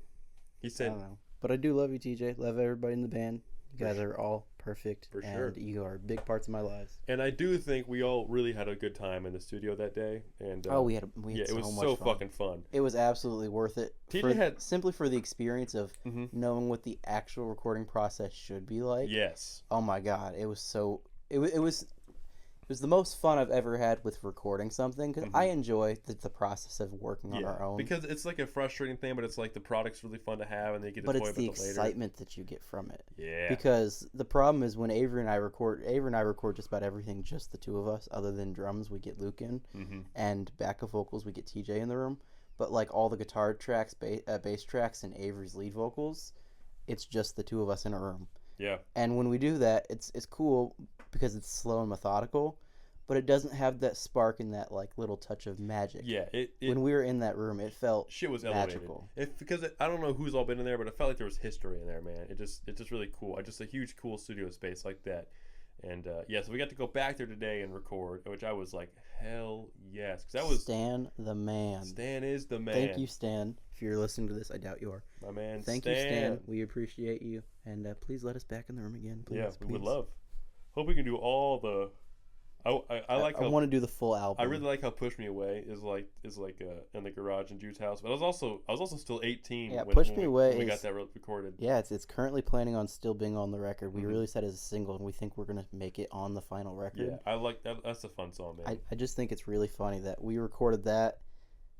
So for "Push Me Away," I think Avery and I wrote it at the very, very end of the school year. I think it was during spring break, right? I don't know. I remember the file being like called Spring Break or something like that. Avery wrote like the guitar part for it, but nothing else. He wrote the guitar part, and then we wrote the lyrics and stuff, and wrote that in April of last year, and then we tracked the drums in July at Jude's house in a garage. Yeah, I really like. I wish I'd prepared for that better because I flubbed a lot of that where I was like, oh, that'll work, this will work, cool, that's forever. It was fine, but it was so cool to get really cool the file back and be like, that's me on there. It's crazy for the first time to go to a streaming service, not on your phone through like Google Drive and not on your phone memos, but to go to an actual streaming service and type in your own band name and see it on there, and then be able to hear your own voice, your own guitar track. Hear the picking, like for me, I'm the guitar player. Hear the picking and know that like the way I play certain rhythms and stuff, you could hear the difference between Jude playing it or Avery playing it. I can hear it and know that's my guitar on there. That's really cool. Plus with the EP, it's like you and Avery were talking about how well you guys know the stems and how you guys can't even bear to listen to the EP anymore because of how the mixing process was so miserable with that. Because keep in mind, I don't know any of what I'm doing, and Avery knows a decent bit, but not like enough that he can do it like quickly. Mm-hmm. So it's a really slow process. It's like indecisive and stuff, I imagine. So Avery, it really is. Avery and I, to mix the entire EP, we spent a few weeks doing this. Like I think maybe like a month, and Damn, we spent for 6 songs. We spent like a month mixing this because I mean we had to do it between classes and right, and, you know, when we were free and whatever. But on top of that, like, to mix something like that, you have to listen to the same song over and over and over and over and over. Mm-hmm. Especially the one that we spent the most time on. Was it?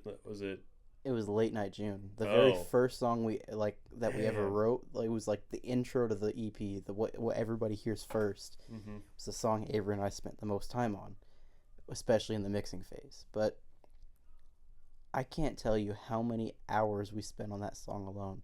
So other songs went by really quick. The mixing phase on Never Look Back, really quick. Mm-hmm.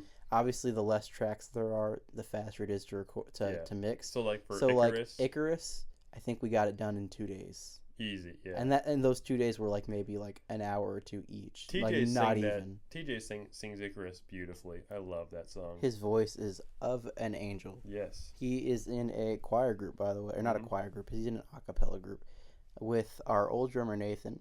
Love Nathan. He's cool. Nathan. If it wasn't for Nathan, Luke wouldn't be in the band. That's true. Nathan creates jobs in America. He creates the jobs. He opens the doors. Mm-hmm. And I wouldn't be sitting across from this beautiful man right here if it weren't for Nathan. So thank you, Nathan. Well, Jude too. I mean, it's a absolutely, it's a network thing because Jude's my way into the band. Well, so. Yeah, you joined the band partially because of Jude, partially because you liked the music. Yeah, and the music that came out was because of Nathan, obviously. Yeah, dude. And then obviously, you've been friends with Jude for how long? You want to tell that story? 20. We met in middle school, so we went to different elementary schools. So I didn't meet him till 2016 in 6th grade. But yeah, we had like classes together, and we had an English class together. I think in 6th grade, and then we had some science shit in 7th, and then we had science shit. Yeah, it was Miss Racy. Shout out Miss Racy. Racist? Rochelle Racy. Rochelle? She actually got fired for locking kids in the closet well after we left middle school. I'm not surprised. It's always the middle school teachers. No, and then one time... not elementary, not high school. Always middle school. It's middle school, man. I think they have the hardest job, though. Middle school sucks. Oh, it's awful. Yeah. I feel bad for all those teachers. There's so many teachers I know I had that I was like, the shit I did in that class. Not that it was necessarily bad, but geez, they have to deal with so much on a daily basis. Yeah. But Miss Racy, I actually ran into her my senior year of high school because I worked as like they called it an ambassador. So you just kind of like you like sign up or some shit for do like some chores during the school year. So like I went to one of the basketball games, and I was like helping the guys that were behind like the. What we're doing right now, like the broadcast booth. Yes, I went to I got them just fetch them and shit. But they got me this shirt that was embroidered with my name on it. It was this like long sleeve, blue collared shirt. And I've been shaving my head for a long time. Nate and I both shave our heads. I've been shaving my head since 2020, not because of a COVID haircut, but the day that lockdown. It wasn't the day lockdown happened. It was like right after lockdown happened. I had like a full not long hair, but like I could take the hair from the top of my head and make it touch the tip of my nose. It was pretty decent in length. No kidding. Yeah, I did not know that. And then I decided it was like a week or two into COVID. Mm-hmm. I shaved all that shit off and had a mohawk. Oh. And I had like a legit mohawk for probably, I don't know, it lasted like 4 months. Freshman year mohawk. Oh yeah, crazy. Like 4 months long, I had that mohawk, and I was like, okay, this gotta go. Mm-hmm. So I shaved my head, and now I've just been kind of keeping it buzz cut for. Yeah. I don't know it's been what. That's been 5 years now. It's been 5 years in March. God damn. Or April. Well, I've been shaving my head since I was like 16. It was the summer before I became a senior in high school. We'll call it June 2022. I am 19 now. It's been 5 years, so I've been shaving my head since I was 14, almost 15. Mm-hmm.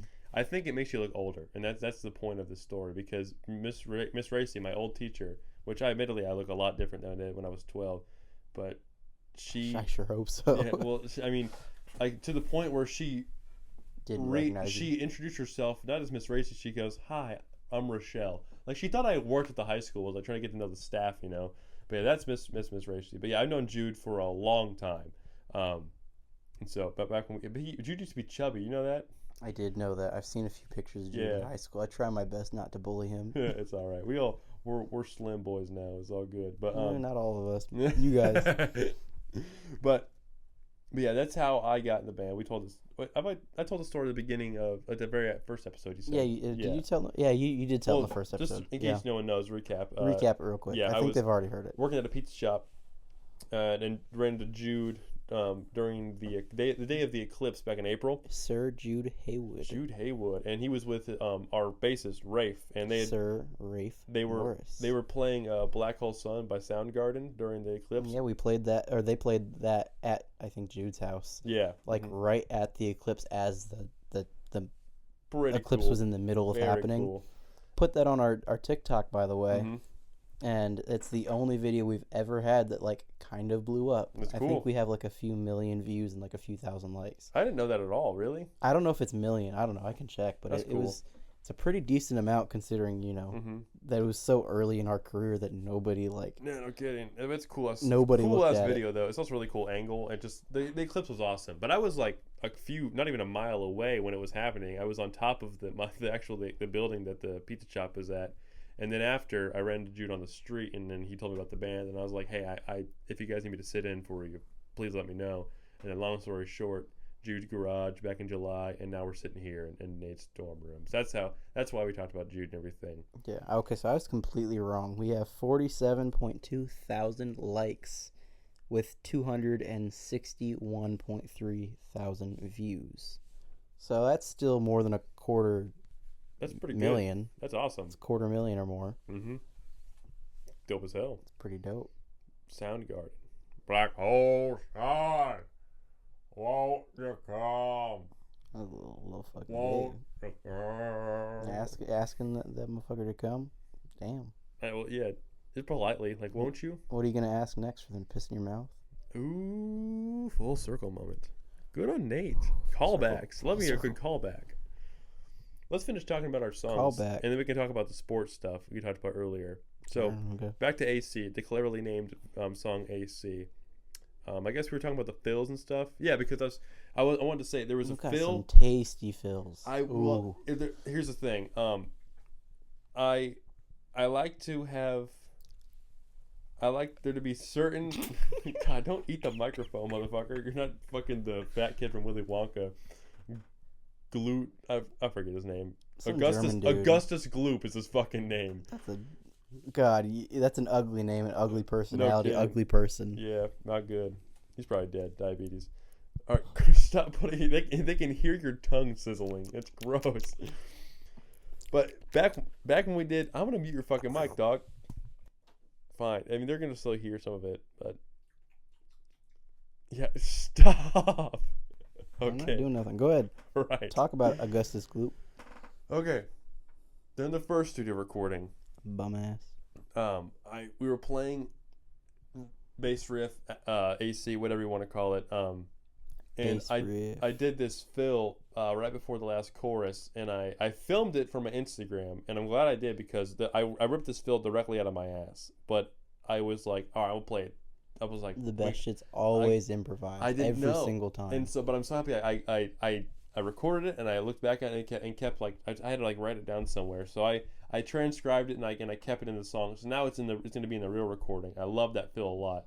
And then there's the bridge. I wrote the bridge really technical, and there's a cymbal choke I put in the second bridge, which I just it's tasty. It's very tasty. So very happy about that. You in the best way possible on every single part of that song. Like, that was the song to embellish certain parts. I think so, yeah. And you fucking did it beautifully. Thank you, Nick. Every single part of that song that you did add, like, a little fill here and there or some little, like, embellishment, spot on. You got to pick your battles. You don't, because I can't be overkill the whole time. No, you did it perfectly as you should have. You do the little fills in between, especially the transitions between sections of the song, like the verse and the chorus and the bridge or whatever. You do a lot there, and that's exactly where you should have. Well, thank you. And then like during the basis of the song, the main body of it, where it's just vocals, you kept it nice and simple. You kept your parts. And by the way, this song I really appreciate it. Is like kind of more of like a grungy, heavy song. Yeah, it's fun. And it's fucking it's heavy and chuggy, especially at the end. But it's like nice and grunge and kind of sludgy in a way. It also it's a very like steady tempo. It's a really fun listen. It's one that you get. It's absolutely a headbanger. Yeah. And if Avery can replicate his vocal performance from the band, he fucking better. Oh, that's gonna be a sick fucking song. Right now, I think that should be the opener as of right now. That's a really strong opener. I'm so with the recording process when it comes to lead vocals, Avery's in the booth. I'm the one at the computer with a talkback mic, and it's just the two of us. Just roast him. It's just I do roast him half the time. It's just the two of us that are recording, and I have talkback, so he can hear me in his headphones and hear all the comments I'm telling him, and it's not going to make it in the final recording, so he can hear me, but not in the microphone. And he just does track after track after track. Yeah, I can't know. I go section by section, so we'll do just like the verse, just the chorus or whatever. We'll do one section at a time. And I just make him do it over and over and over. And I give him critiques. And I kind of tell him, here's kind of what I'm looking, that maybe you should change. And kind of give him critiques and stuff until it's perfect. And then once it's perfect, we do like 4 or 5 takes of it being perfect to make sure that it's like exactly as we need it. But when we do this, I have a habit, which I don't think is a bad habit, but Avery gets frustrated with me. I don't know. You can say that I overdo it. I want the best product possible by the end of it. So I make him do a lot of vocal takes. Keep in mind it's segmented. You're not doing the whole song all the way through. You're doing just the verse at a time, which that's the best just the chorus. Yeah, do sections. Yeah. It's easier to, load that into your brain. I think on the last song that we fully finished, which I don't remember which one it was, it might have been Push Me Away.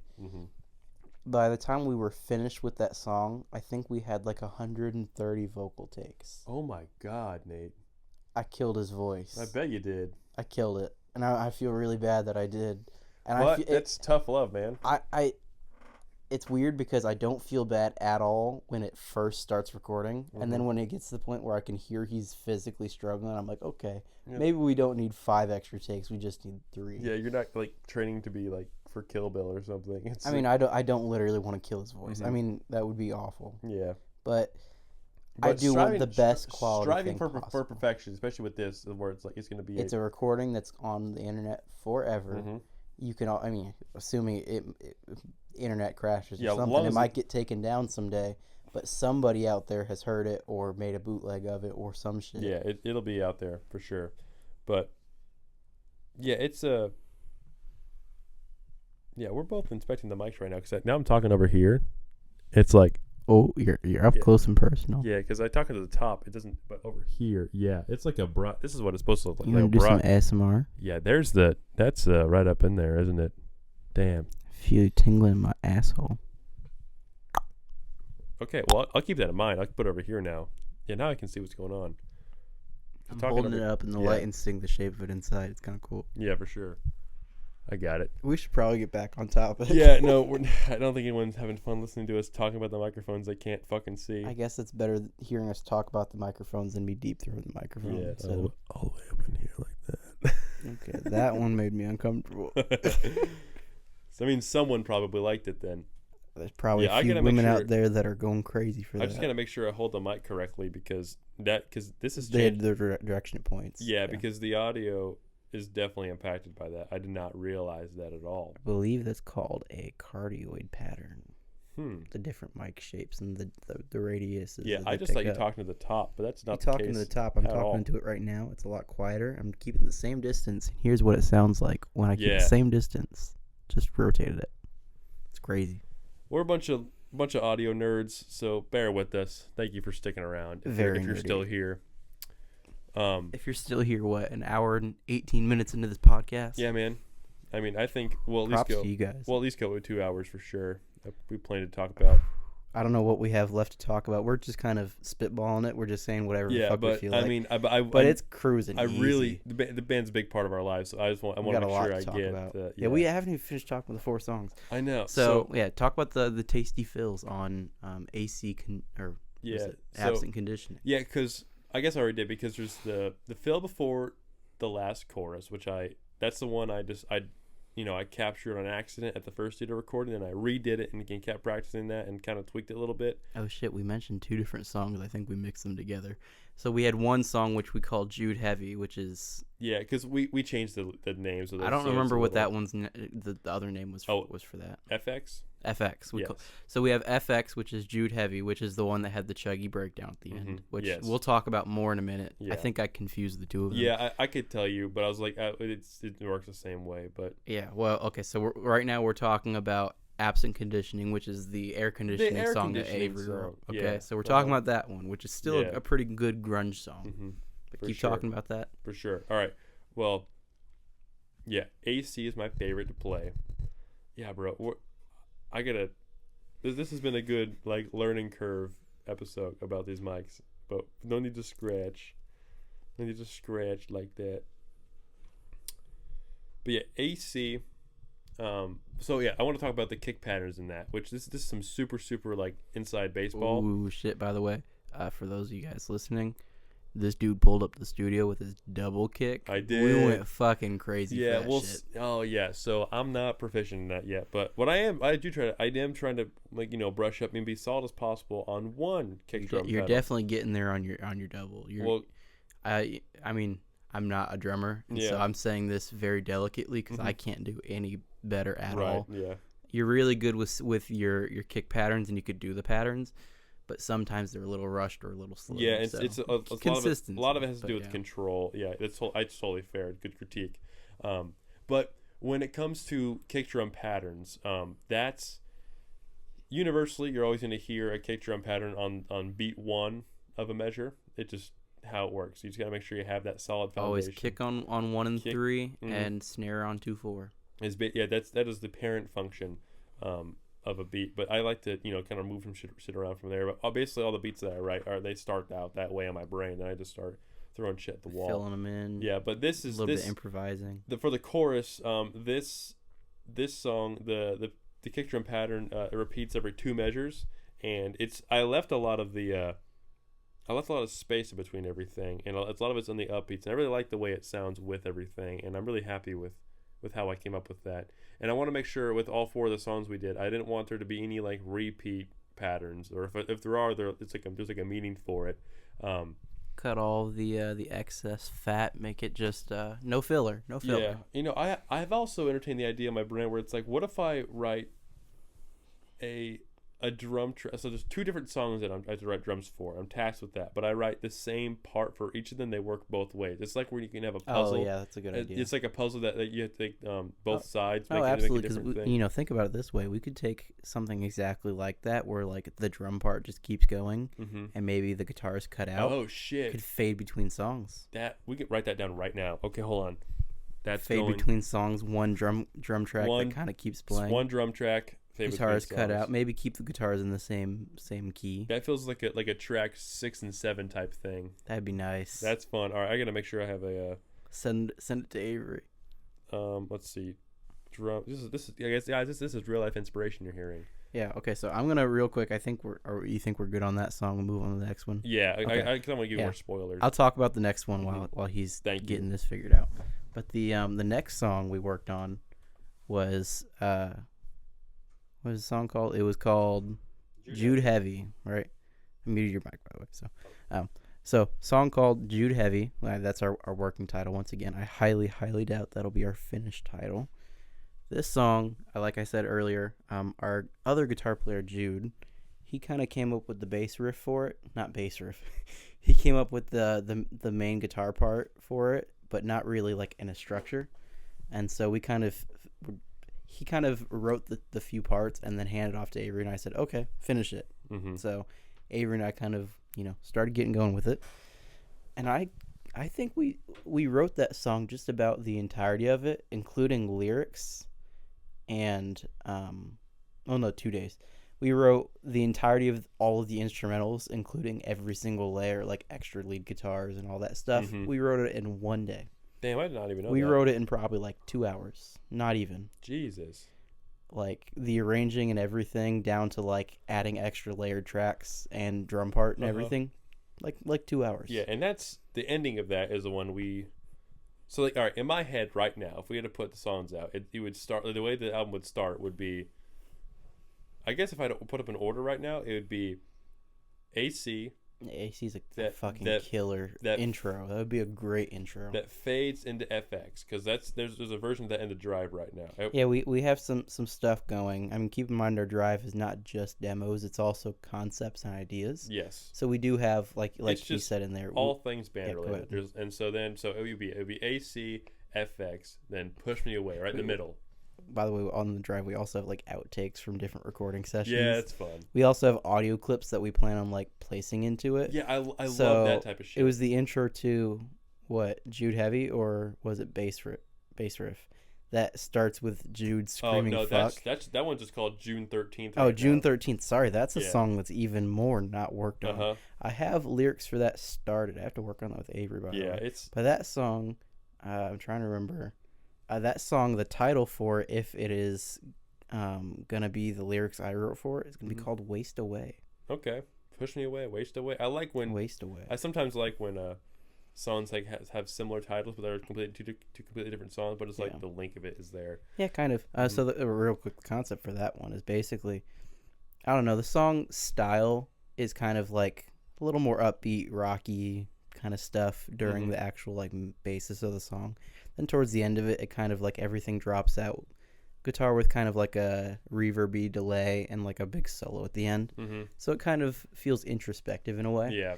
So right now, I feel like that would be the closer. It would be a pretty decent closer once it's finished because of how. Because I remember you told me about like when we did the October song recording session. You said like there's any of that song would be. It's a great way to like leave on like a really strong. It ends really introspective. Yeah, I kind of like it. Mm-hmm. Which is right now it's just instrumental, but you can make it like really dramatic and stuff. Oh, absolutely. And the lyrics I have for it are pretty rough. They really need some work. But basically, kind of the concept of it is, it's about observing somebody in your life that kind of just doesn't seem to really want much for themselves and doesn't work on trying to make things better for them. Mm-hmm.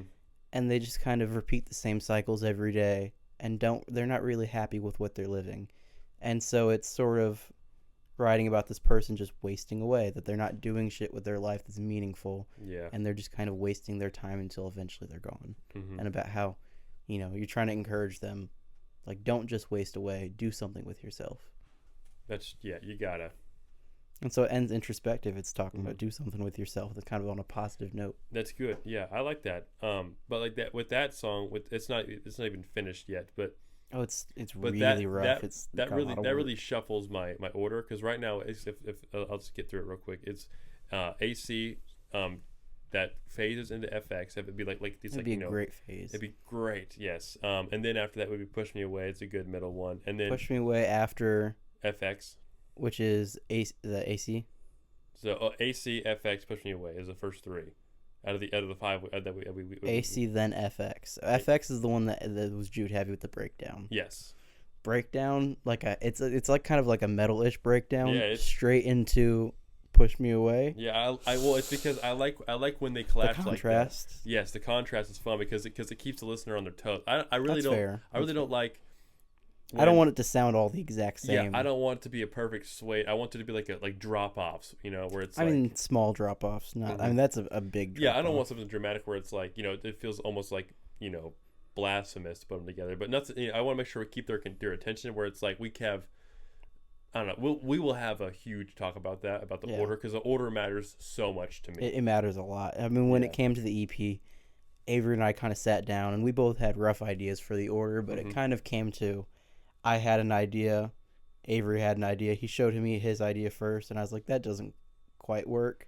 I showed him my idea, and he's like, absolutely, that's it. Yeah, that's good. And it just it's kind fun. of, we ran with it. It's really good to when we can admit someone has the better idea, and then like everyone, you feel good about having that. And that happened exactly today. Me and Luke earlier were laboring over the intro to the song Insomnia. Yeah, because I wrote 2 different parts for it. Yeah, one was on the ride cymbal with a cross stick on the snare. Mm-hmm. The other one was full of the toms. Yeah, but it's basically the exact same sticking pattern. It's the exact same like rhythm and played the same, just on a different set of the drum set. It's just, and so just basically just different voicings. So, but it's fun to. It sucks to admit I'm wrong, but you had the better idea. Well, and I want the song to be perfect. I also had way more hours of discussing it with myself. Yeah, I haven't heard it the way you've heard it. Yeah, so. And so, but yeah. Anyway, so I would, if the 5. Yeah, your order. Yeah. AC. Oh, we got more songs FX. on the drive than you remember. Oh, I know.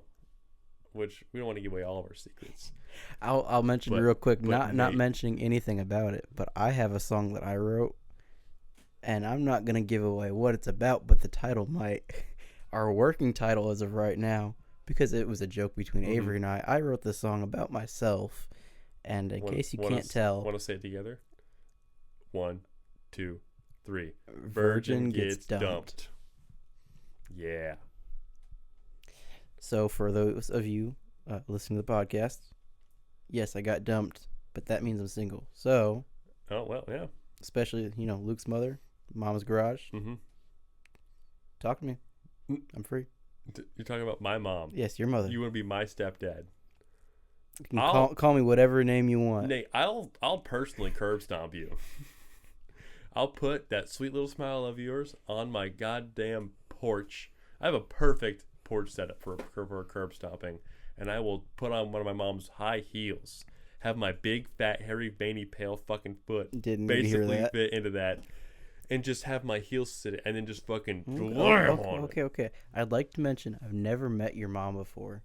She's been around, but she sounds like a lovely woman, and I really appreciate her. Yeah, because if it wasn't for her, you would be the guy that you are. That's true. What's her name, real quick? Her name is Stephanie. Love you, Stephanie. All right. Not trying to say it in a weird way, but appreciate you. I'm not hitting on you. I am a little hostile. I apologize. I'm not hitting on your mom. Not hitting on your mom. It was partially being hostile, but also like I gotta make sure that I make this funny. Keep her protected. And I definitely went a She's little your overboard. mother. Yeah, she's my mom.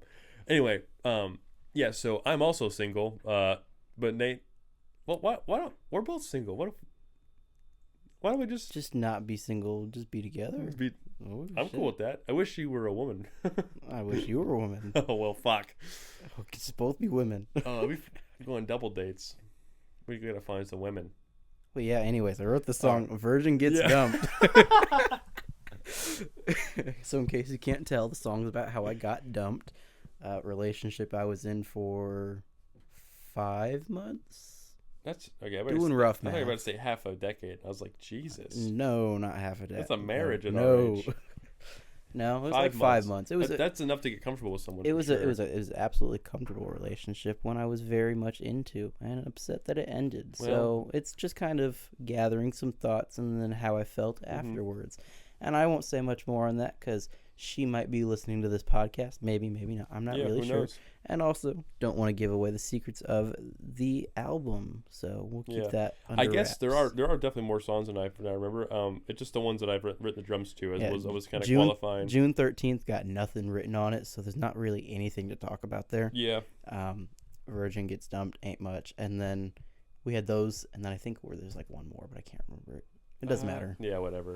But all right, so I'm gonna get through these 5 songs in order. Yeah, you get through yours. Okay, good. I'm gonna pull them up the list, so if you need to look in. So the 5 in my head, and I'll do an order of us recording them. So it was Push Me Away, Insomnia, Out of Key, AC, and FX. Okay, so I'm also just gonna assume that the songs from that collab are gonna be shoved onto the album. I hope so. I really enjoy both those songs. But so if I had to put them all on the album right now, and then like start filling in gaps between them.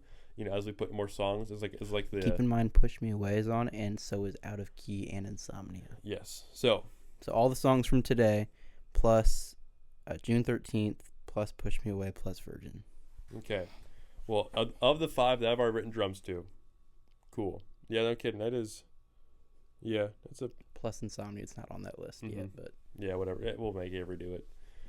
So, all right. Make Avery do everything. All of our bands. Mute your mic so I can get through this list. Yeah, I'm sorry. You're good. You're good. I just know that it's probably like a little frustrating for the viewer or the listener to be like, oh, here's the list. They're just getting blue balled. That's all right. Every time. No. My 5, the ones I've written the drums to, or at least play the drums to, would be Absent Conditioning, Phase into FX, Push Me Away is the one in the middle right now, and then Insomnia as like it's probably the ender because it sounds like the most chill one, and then you break up with the break out the brand new one at the very end, Out of Key. I don't know why I said brand new. I just meant like, there's like an encore kind of a thing, because that one does, they kind of, we talked about it earlier, how a relationship kind of breaks up, where it's like cool at the beginning and then kind of at the end. You ever heard Rocket Queen by Guns N' Roses? That's the ending of that album. You can unmute your mic, but that's my 5. But yeah, AC, FX, fair. Push, Insomnia, Out of Key, and that's how it would work in my brain right now. I think personally, I would do. I think FX would be a really good opener as well as AC. I think they're both good openers. Mm-hmm. I think AC would transition better between songs. So I would consider doing FX first. I guess that is a really good. It's got the heavy breakdown, but it still keeps the grunge vibe, so it'd be great for right into AC. Yeah. I would do FX into AC, and then I would do AC into Virgin, which Virgin is a little bit more poppier. It's a little poppier. I think I've hardly ever heard the Virgin. It's a rough demo. It's not ready for me to be like put my mind to it. So it's a bit poppier, and it's got a nice flange on that guitar. I fucking love it. What's a flange? It's a guitar effect. Okay. Yeah, it's bullshit. I'm a fucking dork. Nerd. Any guitar gear, dork. Fucking nerd. Mm-hmm. I know. I love this shit a little too much. No, I'm not joshing at all. I could talk for like 3 hours about drum heads. Oh, absolutely. And when are we gonna do that podcast? Because we'll fucking do it. Dude, we will. Tech podcast. Yeah.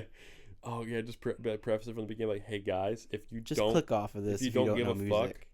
Yeah. And nobody's gonna watch that one. That's all right. Mm-hmm. But yeah, I would do FX into Absent or AC into Virgin, and then Virgin I'd go. It's still kind of poppy, but still rocky kind of stuff. Mm-hmm. And then I jump from that, do a switch up into Insomnia, which is very low. That is, yeah. Then Insomnia, pick it back up into Push Me Away. I like that idea, yeah. And put it back to Push Me Away, which is, once again, more upbeat. Mm-hmm. Push Me Away into, I'd probably do Out of Key, and then from Out of Key into June 13th, which still ends on that kind of like high note, kind of thought-provoking message. Yeah. June 13th, yes. Yeah. We'll figure out another name for that. Good order. Yeah. But I like the fade between FX and AC. Mm-hmm. Great. It would be good. It'd be fun. So I wonder if we can get whoever cares about the orders. Probably just be I don't know. Just the two of us. Maybe Avery. Avery probably would care. Avery cares, but I like listening to albums all the way through. Oh, absolutely. I am an album person through and through. Playlists, singles don't really mean a whole lot to me. Right. And albums, so here's what I like to do. I like to listen to an album and get familiar with all like the track numbers that are associated with it, and then I can put it on shuffle and they'll be like, "Ooh, this is like a sequence. Number whatever." Yeah, I'm like, "Oh, this is track 11," and I'm like, "Oh, it's going to be right after 8 or something." You know, it's like. Yeah, I have an issue with when I fall in love with music and like a certain album, mm-hmm. I can't stop listening to it to the point where it gets ingrained in my brain. And then afterwards, I can't listen to it for a really long time because it's just, I know it too much. I'm tired of it. You go on a bender. For me, the first album that I ever like obsessed over, it's one everybody knows. Green Day's Dookie. Killer record. Dookie. I can't turn 30 years old last year. It did. 30 years old. 1994. That's a great year. I listened to that record religiously, and it was especially in middle school. And I met a friend of mine, who not friends anymore, but we both bonded over our love of that album, specifically old Green Day, not necessarily the newer stuff, like 90s and stuff. Right. We fell in love with that record and both like bonded over that. And to this day, if I try, I probably can't as much anymore. But I still, I think, have the memory of the order of every single track on that whole record. There's like 18 fucking songs on it. I don't know. It's a pretty big number. Matter of fact, you know what? I listened to that album the morning that I hung out with Jude outside school for the first time. That's pretty dope. Yeah, because I had to pick weeds before going to his house. It was like during the summer, and it was right at the beginning of summer too. But his family throws like this like race day party in Martinsville every year. It's on Memorial Day, like whenever like the Indy 500 happens, and my mom drove me to like his like grandma's house, and I just remember I haven't listened to the album since, like all the way through since. It's been a long time. There's a picture of me that day that looks rancid. I could probably post it somewhere, but it's me. I'm wearing a Metallica shirt that would not fit. I think I've seen the picture. I probably have. I look different. I look very different. It was weird. So a while back, like I was probably in the late middle school, early high school. I mildly obsessed over making bootleg cassettes. Really? I made quite a few bootleg cassettes. Wow. And I would always go to like Goodwill and get like the blank cassette tapes, or I'd find old ones and record over them.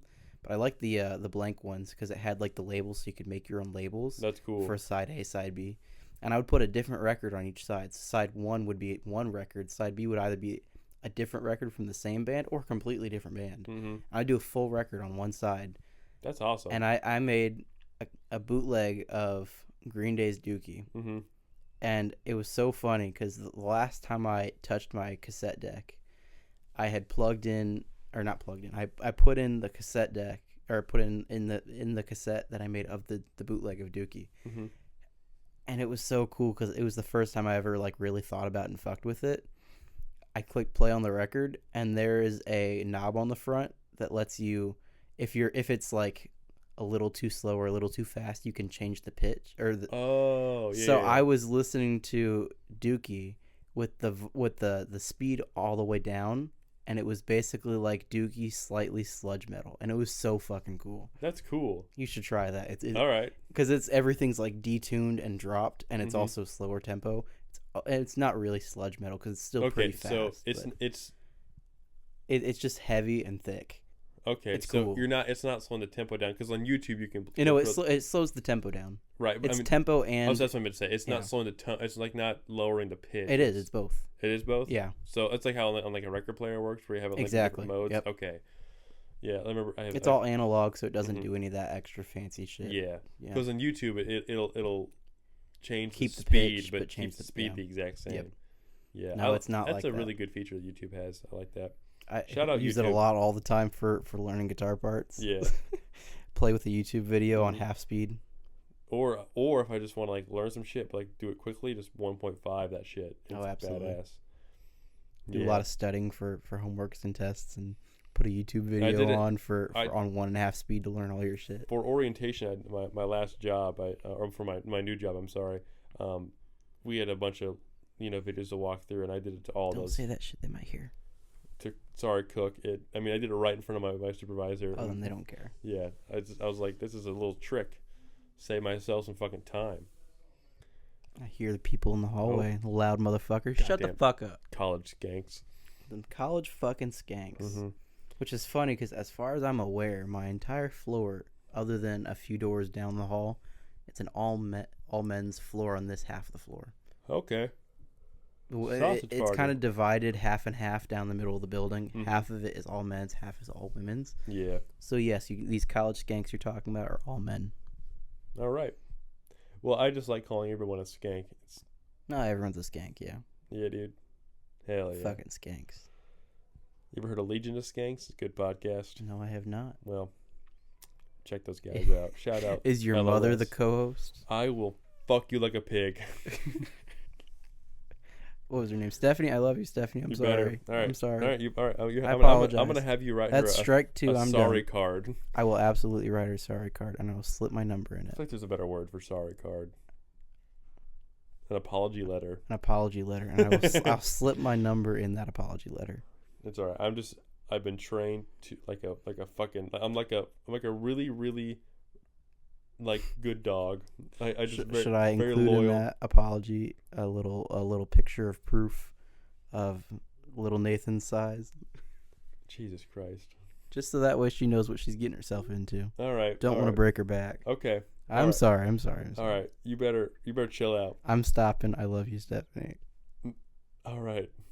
God, because you're not only are you insulting her, you're putting images in my brain that I do not appreciate. I'm genuinely sorry because I also know that she'll be listening. So I am sorry. And she may not. She doesn't have a lot of time to listen to podcasts. Oh, then we're fine. I'll talk shit all I want. Well, she's a good supporter though. That's for damn sure. I know she's a great supporter, and she's one of the nicest people I've ever not met. What I really would appreciate is if you just shut the fuck up. It's my fucking mom. For those of you listening, this is how every conversation of ours goes. Yeah, of course. That's how it's always just, dude, shut the fuck up. You're saying stupid shit. You're saying stupid shit. All we do is say stupid shit. Now, okay, earlier, on the topic of people outside your dorm, you said the guy next door is a sports guy? Oh, Jesus Christ. Yes. Mm-hmm. He does. You're getting a little too close to that mic. Huh? What? Oh, stop. I heard the distortion. We're done. That's bad.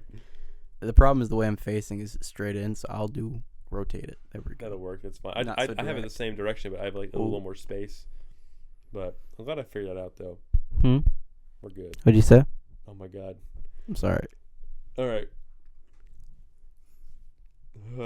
So, yeah, this dude has quite a habit of... he's got a TV in his room, and he likes to watch sports games on TV and commentate them live in his room. Oh, to nobody. Wait! I thought he was like a broadcaster. He used to do for his high school. He used to do sports commentary live at his high school. Back when he was in high school, but now he doesn't do it anymore. Oh, I thought because I was about to say, that's pretty pathetic if he's doing it in high school still while at college. No. I hope he gets compensated for that. When he was in high school, he did a few games at his high school, and then now I don't think he does it anymore. But he enjoys it, so he does it. My high school had a really, really solid foundation. I was friends with a lot of them. They called them the MHS Rewind. Very cool. For what? For because they did like live feed for like basketball and football games, but they also would do broadcasting stuff. So plenty of guys who I know who are going to school for that. Actually, real quick, if you're interested in sports, my high school, and I think Ball State still does it, a really good program for people just like you. It's called the Special Olympics. The United Track, that kind of stuff. It's got your name written all over it. That was really good delivery, you fucking asshole. I'm an asset. No. I'm known for that. All I'm saying is that I want that rhyme. My relationship with sports recently has changed. It's changed how? Well, I went to a tailgate in August, and Bloomington. IU. Of course. It was the first game of the season. It was very fun. And I didn't realize how much culture I was missing out on. And I realized that it's mostly drinking culture. Exactly. And so it was a really fun atmosphere. Cornhole it's really, you go there for the drinking culture and you're not there for the sports game at that point. No, everyone left after halftime. The number of people I know, that especially at Ball State, which is known as a party school, that shows up to games, to tailgate the games, and then leaves when the game starts, doesn't even walk in the doors of the game. Yeah, dude. It's hilarious. But I mean... It does bring publicity to the school, which I think the school probably appreciates. And I've been watching the college. I've been watching Notre Dame a lot. They're doing great. I don't know if they're even. I haven't had a game today. I don't pay attention too well, but whenever they have games that come on at the gym or like if I'm at a restaurant, I've been watching those a lot. I watched the game when they played Army the other day. It was like a few weeks ago, and let's see. We're checking the time real quick. It's 11 p.m. right now. Hour 47. We've been doing this a while. I know, it didn't feel and like honestly, that. it doesn't feel that long. No, it doesn't. We've just been hanging out talking. But what I'm saying is that like I was a drumline kid. And so I was always at the basketball games. And you were at every game anyways. Yeah, dude. Like, it was a lot of the home games, a lot of the big deal ones. Did you go to a lot of the games and just kind of be like, okay, when can I go home? And you never really watched it? We did. We had a lot of fun at those games, right? Because you get to be a lot of freedom and stuff. It's just a good time.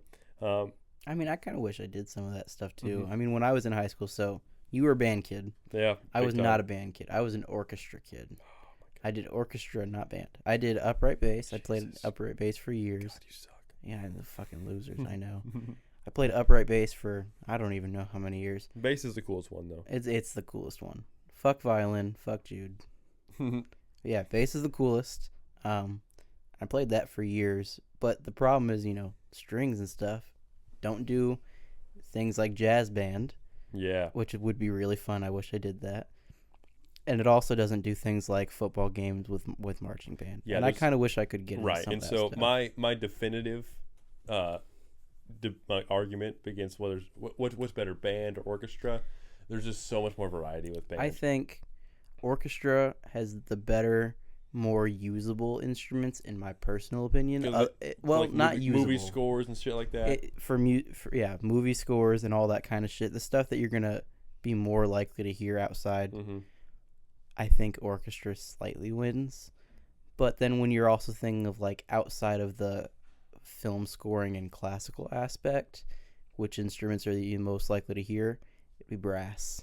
Brass, yeah, you're right. Brass, that's it. Yeah, because like think of all like the late night TV bands. Absolutely. Or they have a huge brass section. SNL, even Kill Tony, they have a brass section. I'd like to point out I am currently in a club called the University Singers at Ball State University, right? Mm-hmm. And we have a full live backing band at every single show that we do, every single rehearsal we do. I'm not in. I do the tech, so I set up speakers and shit. I'm the dumb one. I'm the one who can't sing in a singing group. Oh well. But it's I don't know. It's singing and dancing. You're that guy for Tinted Plates too. I am that guy. I kind of show up and do my thing and leave, but I don't know what I'm doing. Nah, that's all of us besides Avery. I wish I could fucking sing. Now, singing would be awesome to know how to do. I think it's perfect, to have the extra option of a backup singer. We have Avery on lead vocals for just about everything. Pretty much. We have TJ on backups, which is really good, but he has a very distinct tonal quality. Mm-hmm. And it doesn't match all things, but it matches a lot of things. Very clean vocals. Very clean. He's a very well-trained vocalist. Killing it. Yeah. Ball State Theater. He does, like I said, he does like theater stuff. He does a cappella. So he's got a very typical, like clean, classically trained voice. Yep. Avery's got I kind of taught myself and did a few lessons and can do gritty stuff. That's kind of Avery's thing. Gritty. Hitting the gritty. Hit the gritty. Yeah, I mean, I just think it'd be nice to maybe have an option for a backup singer. But who could that really be? Maybe the drummer, but that's kind of a pain in the ass. Yeah, and at that point, it leaves it to me, Jude, and Rafe. Mm-hmm. And I highly doubt Jude and Rafe have ever any interest. I cover deep end shit, but so can Avery. So I cannot. Yeah, I've tried. When it gets so low, I can maybe hit the note, but it's inconsistent, and it doesn't have any tone. Yeah, I don't know. It's just difficult, but yeah. I got on that tangent because we were talking about the differences between orchestra and band. Band and orchestra, yeah. Sorry, go ahead. But talking about sports. My relationship with sports has changed a bunch since I turned 19. We'll call it, because growing up, you gotta stop eating the mic, man. I'm not eating it. I don't know what you're talking about. We got rest of the pasta in the fridge. That's true. Eat that pasta up. If the microwave didn't make noise, I would heat it up right now. We'll cut this out around 2 hours, which we have about 9 minutes left, and then we will have our little dinner. Dinner and a movie. And then sleep. Yep. Together. That's not together. It's all right with me.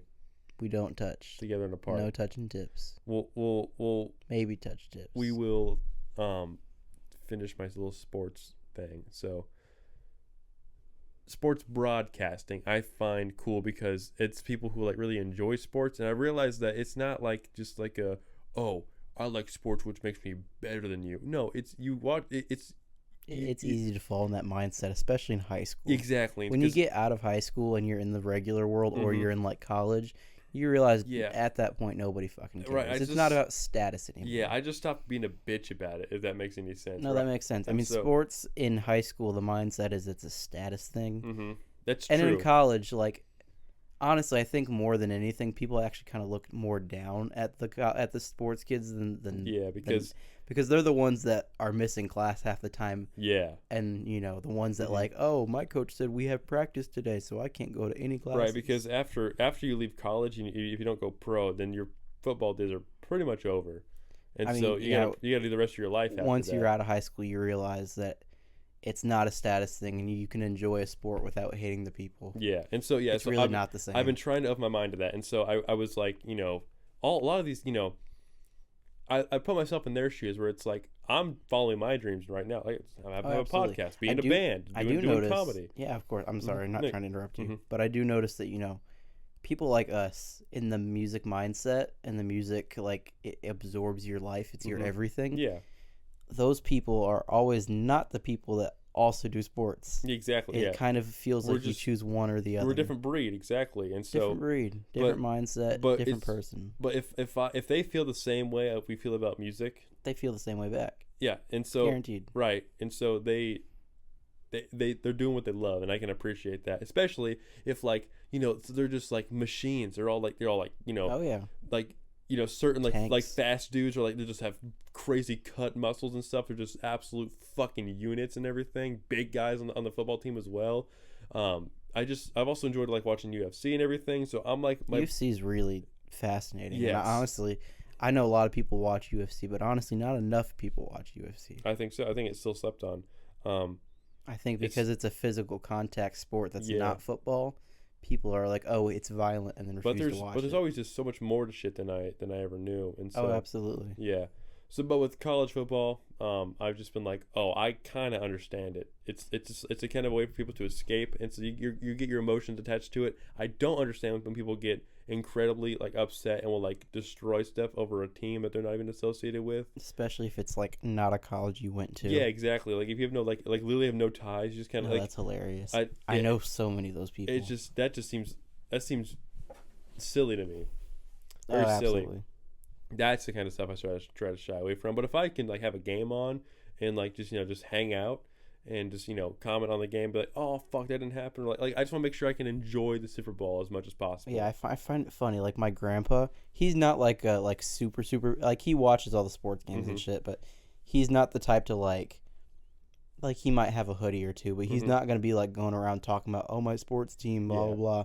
And he's not the type that's going to be like, oh, my team lost, and like throw a fit and be violent. Yes, no. He's not at all like that. Obnoxious. But it's also weird because like the team, I think, as far as I'm aware, the team he supports the most is Purdue. He didn't go to Purdue. He went to Valpo University up in Valpo, Indiana. Yeah. He also went to, I think he did a little bit at Ball State. Really? Yeah. It's kind of weird that he went to both Boiler of up, those bitch. schools. I don't give a shit. Supports the one team he didn't go to. I mean, yeah. I also don't understand like how you pick a team that you like, because like it's a local thing. It's like, oh, I'm from there. Yeah, local. So. We're not local to Purdue. No. I mean, I know why in his sake. Right. My aunt went to Purdue. Makes sense. That you didn't let that part out of the story. That makes it much more sense. But my mom also went to IU. Okay. But he doesn't support IU. I mean, he supports IU, but slightly prefers Purdue. He likes both of them as the main two. It's just weird. I don't know. But I will tell you one thing about sports is I'm in the same mindset of sports were never my thing, and I don't really like sports. And then every once in a while, something opens up your eyes and says, okay, it's not that bad, and I kind of like it now. That's kind of how I've been, I won't say recently, but it's been slow moving. But I've been kind of getting into to liking hockey. Do you know? Oh, yeah. Do you do a lot of hockey? No, but when I worked at Greeks, it's really interesting. The bar that was connected to it, the Go, my buddy Richard, he would always talk about hockey, and like him and his brother love hockey, and I'm like, I cannot do football. Football's not interesting to me. Basketball, I'm slightly. I used to play basketball like for my church and stuff. Yeah, I played one season of basketball, but no, not really. Basketball's easy to like kind of watch. I really like basketball documentaries too. That's fair. I mean, documentaries are different, and like I have like NBA 2K, but like the video game. But I also can't watch like a live game. I enjoy watching it in person. Can't watch it on TV, and I don't know why. I don't like any football, but then it comes to like hockey. Hockey's impossible to watch on TV. I don't know if you've tried. The puck you cannot see. You can't see the puck. You can't see the puck. It's impossible. But you go to see a game, and things just feel. I don't know. I've been to a few games, and the second you show up and you kind of like walk in, since it's not one of the most popular sports, it's a little bit slept on. You walk in there, and I don't know, for me, it felt like I walked into a community. Oh, yeah, because it's kind of like a small niche thing. Well, it's not even that it's a niche. It's just not as popular as like the main sports. I do like that. And you walked in and you just felt comfortable. Like it's alt sports. Kind of. I mean, you walked in, you just felt comfortable. That's cool. All right. Because, because it's huge in Canada. Is that correct? I mean, yeah. Mm-hmm. But from like what I know is like football is kind of more of the scream at the TV, more violent kind of, and it embraces like the drinking culture more. Yeah, I think it's a sport that leads to the most violence. And that's like the kind of stuff I can't get into. Mm-hmm. Is the more violent sports, not violent in the sport itself, but the people that support it, the people that like get up and scream at the TV, and then the fact that like it's a sport that like not idolizes, but very much heavily like calls on drinking as like a big part of its culture. And I can't do any of that, and I refuse, Mm-hmm. and that's not something I'm okay with. And so then the fact that like hockey, while hockey has like some amount of drinking to it too, but it doesn't have the violence. I mean, the only thing violent about hockey is the physical game, and every once in a while players drop gloves and fist fight. But guess what? I heard there's a rule like the ref like won't get involved with the fight. Like it's almost encouraged to fist fight in hockey. It does not. I don't know a lot about it, but from what I know, it's not necessarily encouraged by the teams and stuff.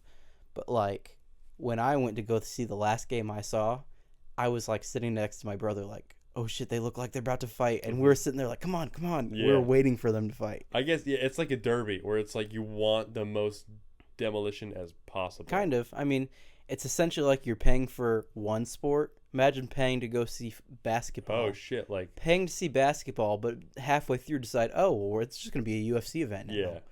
Like you're getting paid for you're paying for two different sports. It's really cool. That is really cool. fun. I never thought about that. That's awesome. I mean, like one of the last games I went to, not the last one, but like the second to last. Mm-hmm. I went to see the Chicago Blackhawks, and it was really fun. It was a good show. Not good show. Good game. Mm-hmm. The score didn't end up good, but whatever. it was good to watch because like one of like their lead players was like retiring soon. I think that was like his last gig, like his last whatever. And so then like people were like on the other team were like ramming into him, and so then it turned out to like an 8-person fight where they were like protecting their guy because it was like his last game and it was like a pride thing. So they were like protecting their dude, but then all the other team that was throwing the punches first got in.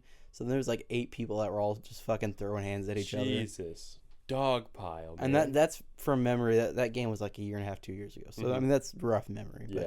But from what I remember, it was like damn, it was pretty good. Yeah, it's also like whenever you see guys doing shit at the highest level possible, that is compelling no matter what. Oh, absolutely. I mean, it might not be a sport I like. Mm-hmm. But there's always a sport I can appreciate, especially when you're talking the highest level there is. Mm-hmm. In one way or another, it's an art form that I can't do, but I can appreciate how much goes into it and how much they've dedicated their entire lives to doing that. Yeah, no kidding. And so it's more of a performance at that point. Oh, absolutely. It is a performance. Mm-hmm. I mean, obviously, you're not going there with the intention of entertaining. You're going with the intention of playing it the best game and winning. But that comes with it, right? But, I mean, yeah, it comes with it, and there is a sportsmanship to it, and it absolutely is an art form. Mm-hmm. Absolutely. Yeah. It feels weird for us to end the podcast on sports because we're music guys. Well, I didn't think we were going to, no kidding, but we talked about off air while we were checking our group chat about what to end the podcast on, or at least like what we can get to eventually, and it rhymes with smushers. I don't know if we want to talk about these gushers. The gushers. And we're not talking about pizza rolls, folks. We're not talking about not talking about the little colorful snacks, the gushers. Yeah, we're not talking about little gummy, chewy things in the middle. I guess we kind of are talking about those. Different form. Yeah, different format. It would probably feel the same way, but definitely not taste the same way. Well, here's the thing. So the plan for the weekend was I was going to come up on Saturday, which I did. We're going to record 4 songs, which we did. And then Nate and I were going to do the podcast on Saturday, which we are doing right now. We have practice tomorrow in the same building we're in now. Mm-hmm. But, you know, he was going to stay at Avery's house. Avery, his girlfriend was sick and don't want to get anybody in the band sick. Mm-hmm. So we were like, we'll take extra precaution. Now we have to have Luke stay somewhere else. Where can he stay? Luke's staying at my room, basically. Right. And in the spirit, he's sleeping on my floor tonight. That's right. And in the spirit of being precautious and, you know, have good hospitality, Nate went ahead and cleaned up in here a little bit, which I really appreciate. I was like, thanks, man. I had to get a vacuum this morning, vacuum the floor, sweep a little bit. And he told me that, hey, man, I hope you don't mind, but you're going to sleep on the floor. But don't worry. You won't have to worry about, like, trash cans and stuff because I took out the trash today. I took out the trash. That way you don't have to smell it while you're sleeping on the ground. Matter of fact, I did such a good thing that you will no longer have to smell the used. I didn't say smell. Or I said it's not going to sit on the top. You're not going to have to see. Okay. Used condoms. Used condoms. And then I was like, well, what's the worst thing I could do with a used condom? Slurp it like a Go-Gurt. Probably eat it like a gusher. Use it again. You could use it again. That's probably the worst thing to do with a used condom. Flip it condom. inside out. Well, that defeats the purpose of the condom. Exactly. But point is, I was like, you use my condom. Maybe I should. Then guess what? When you take a pregnancy test, or she takes a pregnancy test, it's not your kid, it's mine. That's true. Yeah, but that's like now it's like that's baby trapping me. That's 3.5 people's problems now. That's absolutely true. Damn. But here's the thing. I figured that what I could do with the gushers, just slurp it like a Go-Gurt. The gusher being the used condom. I just tie the end off and just like gnaw on the tip, the tip reservoir, until it gushes in my mouth. You're just fucking disgusting. So, in the spirit of having things be full circle, we started the podcast on, which it feels like a week ago at this point for some reason, but it only has been like a week, hasn't it? I mean, since the first episode came out, not when you first recorded. No, I mean like the beginning of this episode right now. Oh, this episode. Yeah, okay. Just for I don't know. It just feels like the vibes are different now because we talked about so many different things. We talked about a lot. Yeah, it's been 2 hours. It has been 2 hours since some change. 2:05 almost. 2:05.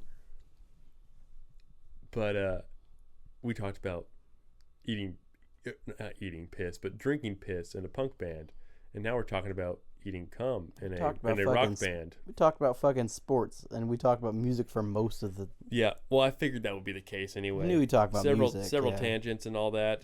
For the most part, I think I knew we'd be able to do an hour and a half, but absolutely an hour and a half, no question. But 2 hours has been pretty good. We'll push it to 2:15. It's another 10 minutes. I don't think we can do that. I don't know. I am getting tired, and I have the rest of. We need to get tucked in. Yeah, we gotta get tucked in. Which I told you I'd take a shower tonight. I don't know if that's gonna happen. I'll sleep in my house. Got access swipe. Let me know. All right. Well, I had a good time, man. Yeah, thank you. Thank you for doing this. Good to be on the podcast. Absolutely. I appreciate it. Yeah, I appreciate you supporting this thing because absolutely, it's not really something people our age really care about. I feel like watched episode 1 the day you released it. That's awesome. It currently is the most viewed one on there right now, but it's also the oldest, so that makes total sense. Fair. But if you're listening to this right now, just off because you know Nate or because you saw me post about this later on, I have 3 episodes out before this one. One's called The Pilot. Please go watch them. Then I had my mom come on, Stephanie Franklin. Love you, Stephanie. Apparently Nate's lover. You'll meet her. Potential lover. Yeah. I'm leaving the option open. And then my good friend Katie Dotson. We filmed ours on Wednesday, and we were actually that came out. That episode came out today. Is Katie single? Nope. Never mind. He's also a senior in high school, but she is. Never mind. She just turned 18. So nope. It's still not. She's still not interested. We wish we could have cut that out. It feels like we're That's not great. She's a very good supporter of this, and I don't think she wanted that type of shout out. But hey, Katie. Oh well. I'm not trying to be weird. I promise. I just thought it'd be funny. I promise it was just for comedy. No one else was going to be able to see this, but I can see the way you're laying in that chair right now. You're just very comfortable. I'm tired. Very open canvas. Very open. It's very funny. A lot hanging out. But yeah, I don't think we have time for a movie tonight. I don't have the energy for that. No, we're done. But I do want to watch some Rick and Morty, Rick and Morty. I have my HBO. Rick and Morty. Rick and Morty. Rick and Mortar. But 207, we'll call it 208. Do you want to plug anything else before we leave? Thank you for having me on the podcast. I appreciate it. Remember, we have a gig on January 17th. That's right. 2025. Be here now. Mm-hmm. Starts at 9 o'clock. $10 if you are 21 and up. $15 if you're 18 to 20. And be there or be square, bitches. That's right. Nate, thank you again, man. It's been a lot of fun. Yeah, thank you. We'll have you on again in the future. Of course, absolutely. Yeah. Remember, Instagram at Tinted_Plates official, and we are out. See you later. Right. Have a good night. See you guys next time. Appreciate it. Peace.